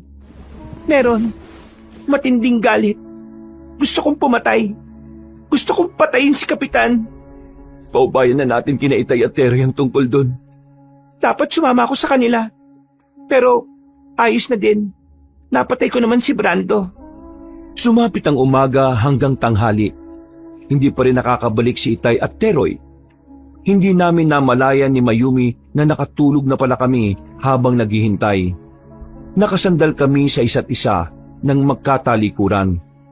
Pagdilat ko ay sumalubong sa akin ang sikat ng araw. Iginala ko ang paningin ko. Nalaki ang mga mata ko nang matanaw na wala ng katawan ni Inay sa kinahihigaan nito. Nagpapahinga ka pa dapat, Chole. Hindi mo ako dapat inalala. Ayos lang ako. Ano bang ayos ka dyan? Tingnan mo nga at saan damakmak ang sugat mo. Ang lalalim pa. Paano kung ma-infection yan? Talaga Halika, magpahinga na lang muna tayong dalawa dito. Gusto kong sulitin ang mga sandaling tulad nito. Itay? Inay? Ay, kising ka na pala, Ranilo, anak. Nako, ang dami kong pagkukulang sa'yo, bata ka. Hindi ho ba ako nananaginip lang? Buhay ho kayong dalawa? Pero Magtatanong ka na naman. Halika nga dito at yakapin mo kami ng inay mo. Alisin mo na muna yung mga katanungan sa isip mo, ha? Totoo kami at magkakasama-sama pa tayo gaya ng nais mo. hindi na ako nag-aksaya ng oras, Kabanong. Mabilis akong lumapit sa kanila at niyakap sila ng maigpit. Wala na akong pakialam kung panaginip man yun, basta ang mahalaga ay nakasama ko sila. Ah, Mayumi, tatayo ka lang ba dyan? Halika dito, sumama ka sa amin. Pamilya na tayo. Pamilya? Ibig bang sabihin, hindi ko na pwedeng mapangasawa si Ranilo? Ano? Gusto ko si Ranilo, inay. Akalain mo nga naman, no? Nako, Mayumi, wala pang naging nobya itong si Ranilo ko. Pihikan kasi. Itay, ano ba kayo? Oy, bakit ba? Pwede naman kayo nitong si Mayumi. Sabi ko nga sa'yo, magiging mahusay kayong tandem. Tandem? Gusto ko yun, Caramel. Anong karamil? Itay na din ang itawag mo sa akin, ano ka ba? Sa sobrang saya ko ng sandaling yon, Kabanong, hindi ko naisip na wala si Teroy sa paligid. Saka ko na lang siya nagawang itanong kay Itay na makahanap na kami ng masasakyan at magyaya na sila para tuluyang lisanin ang lugar na yon. Inialay ni Teroy ang buhay niya. Nagsakripisyo siya para mabuhay at makatakas si Itay mula kay Dominador. Hindi na detalyadong kinwento ni Itay kung ano ang nangyari. Ang paliwanag niya lang kung ang mga robot daw ay may tinatawag na self-destruct. May kakayahan ding ganung si Teroy. Kabanong, posible ang lahat sa kanya bilang gabay ng lahi namin. Noon ko lang din nalaman na hindi pala biyaya para kay Teroy ang pagsisilbi sa amin. Isa siyang tanyag at kinatatakutang diwata noon na sinumpada sa kanyang kayabangan at pagiging marahas. Pinarusahan siya ng makapangyarihan at sinaunang albularyong babaylan ng lahi namin. At doon na nga siya nagsimulang maging gabay sa bawat nagiging albularyo na may dugo ng babaylang sumumpa sa kanya. Namimiss ko na ho si Teroy, Itay. Wala nang umuubos ng kanin sa kaldero. Wala na ding naninimot sa mga ulam natin. Loko-loko ka talaga, ano? Hanggang ngayon ba naman pang-aasar pa din ang gusto mong gawin sa kanya? Yun na ho kasi yung bonding namin eh. Pero sa totoo lang, Itay, sobrang bilib ako sa best friend ko na yon.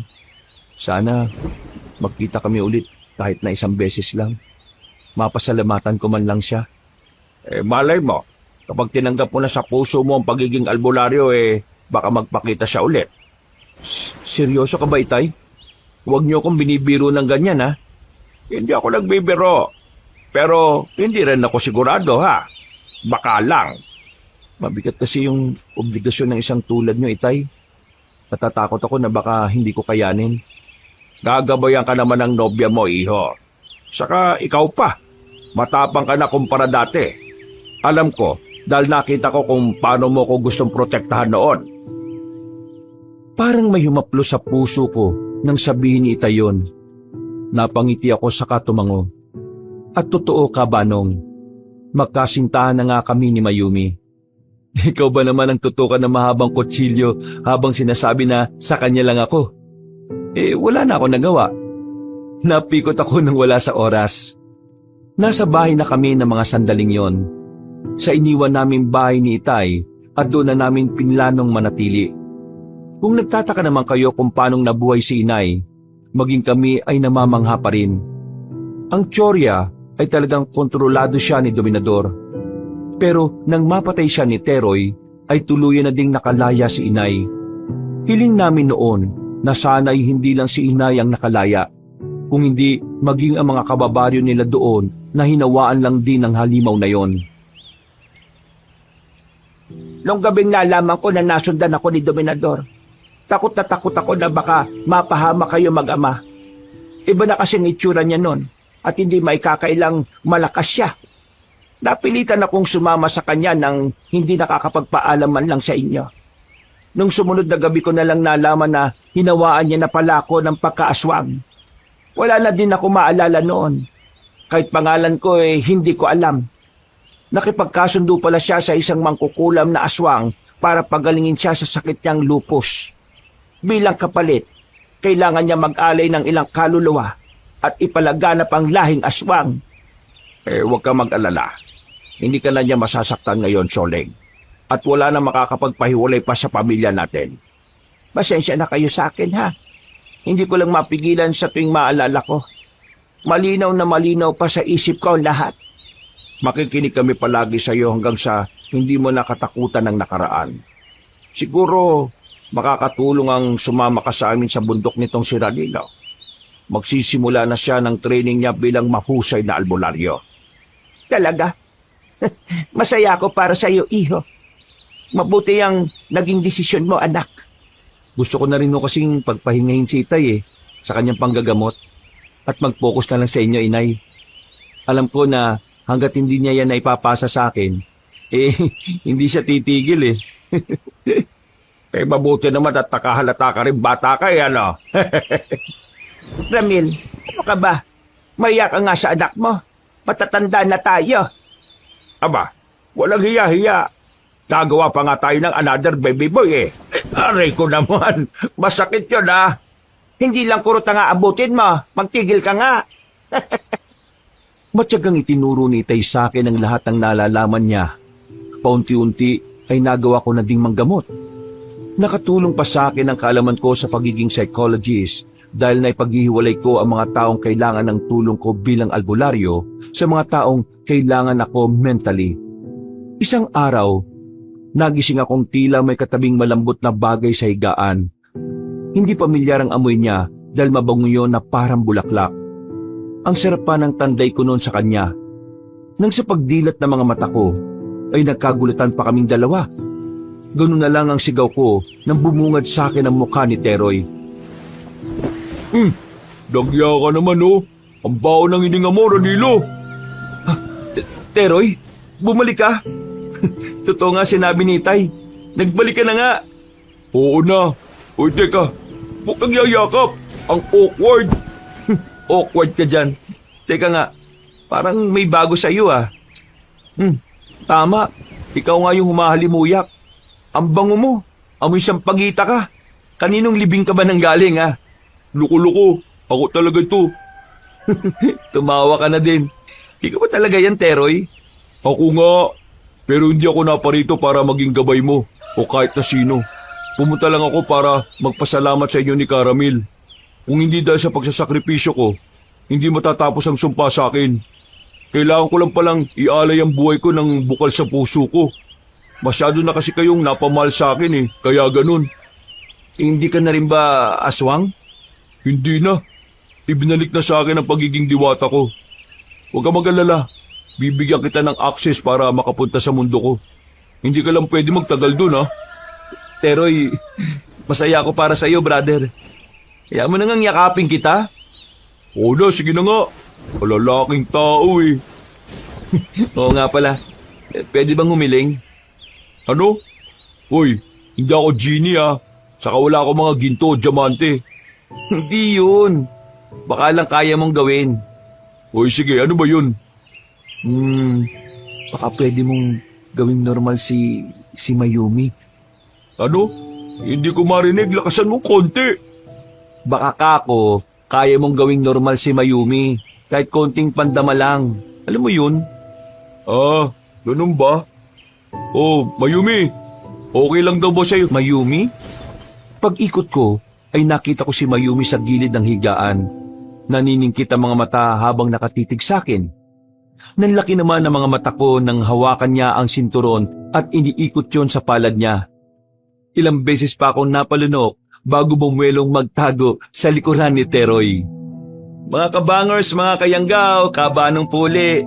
Bago po tayo magwakas, magpapasalamat po muna ako sa inyo sa pakikinig nyo sa ating kwento ngayong araw na ito. Pero kung medyo nabitin po kayo, inaanyayaan ko po kayo na dalawin yung mga iba nating channel yung Pamela Clamil at syempre yung bagong-bago natin na Kabanong version 2.0 kung saan po may mga moving images na po doon kaya may mapapanood na rin kayo. At syempre may mapakikinggan pa rin kayo mga may music at effects na narration. Kaya mas lalo tong pinaganda.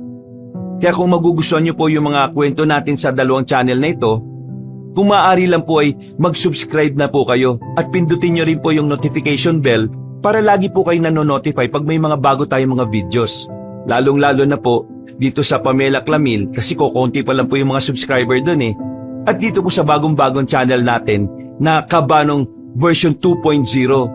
Asahan ko po na sana'y makasama kayo sa first 100,000 subscribers ng channel na ito.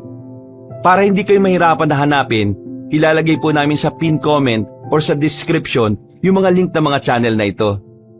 Hanggang sa mga susunod na kwento, wakas!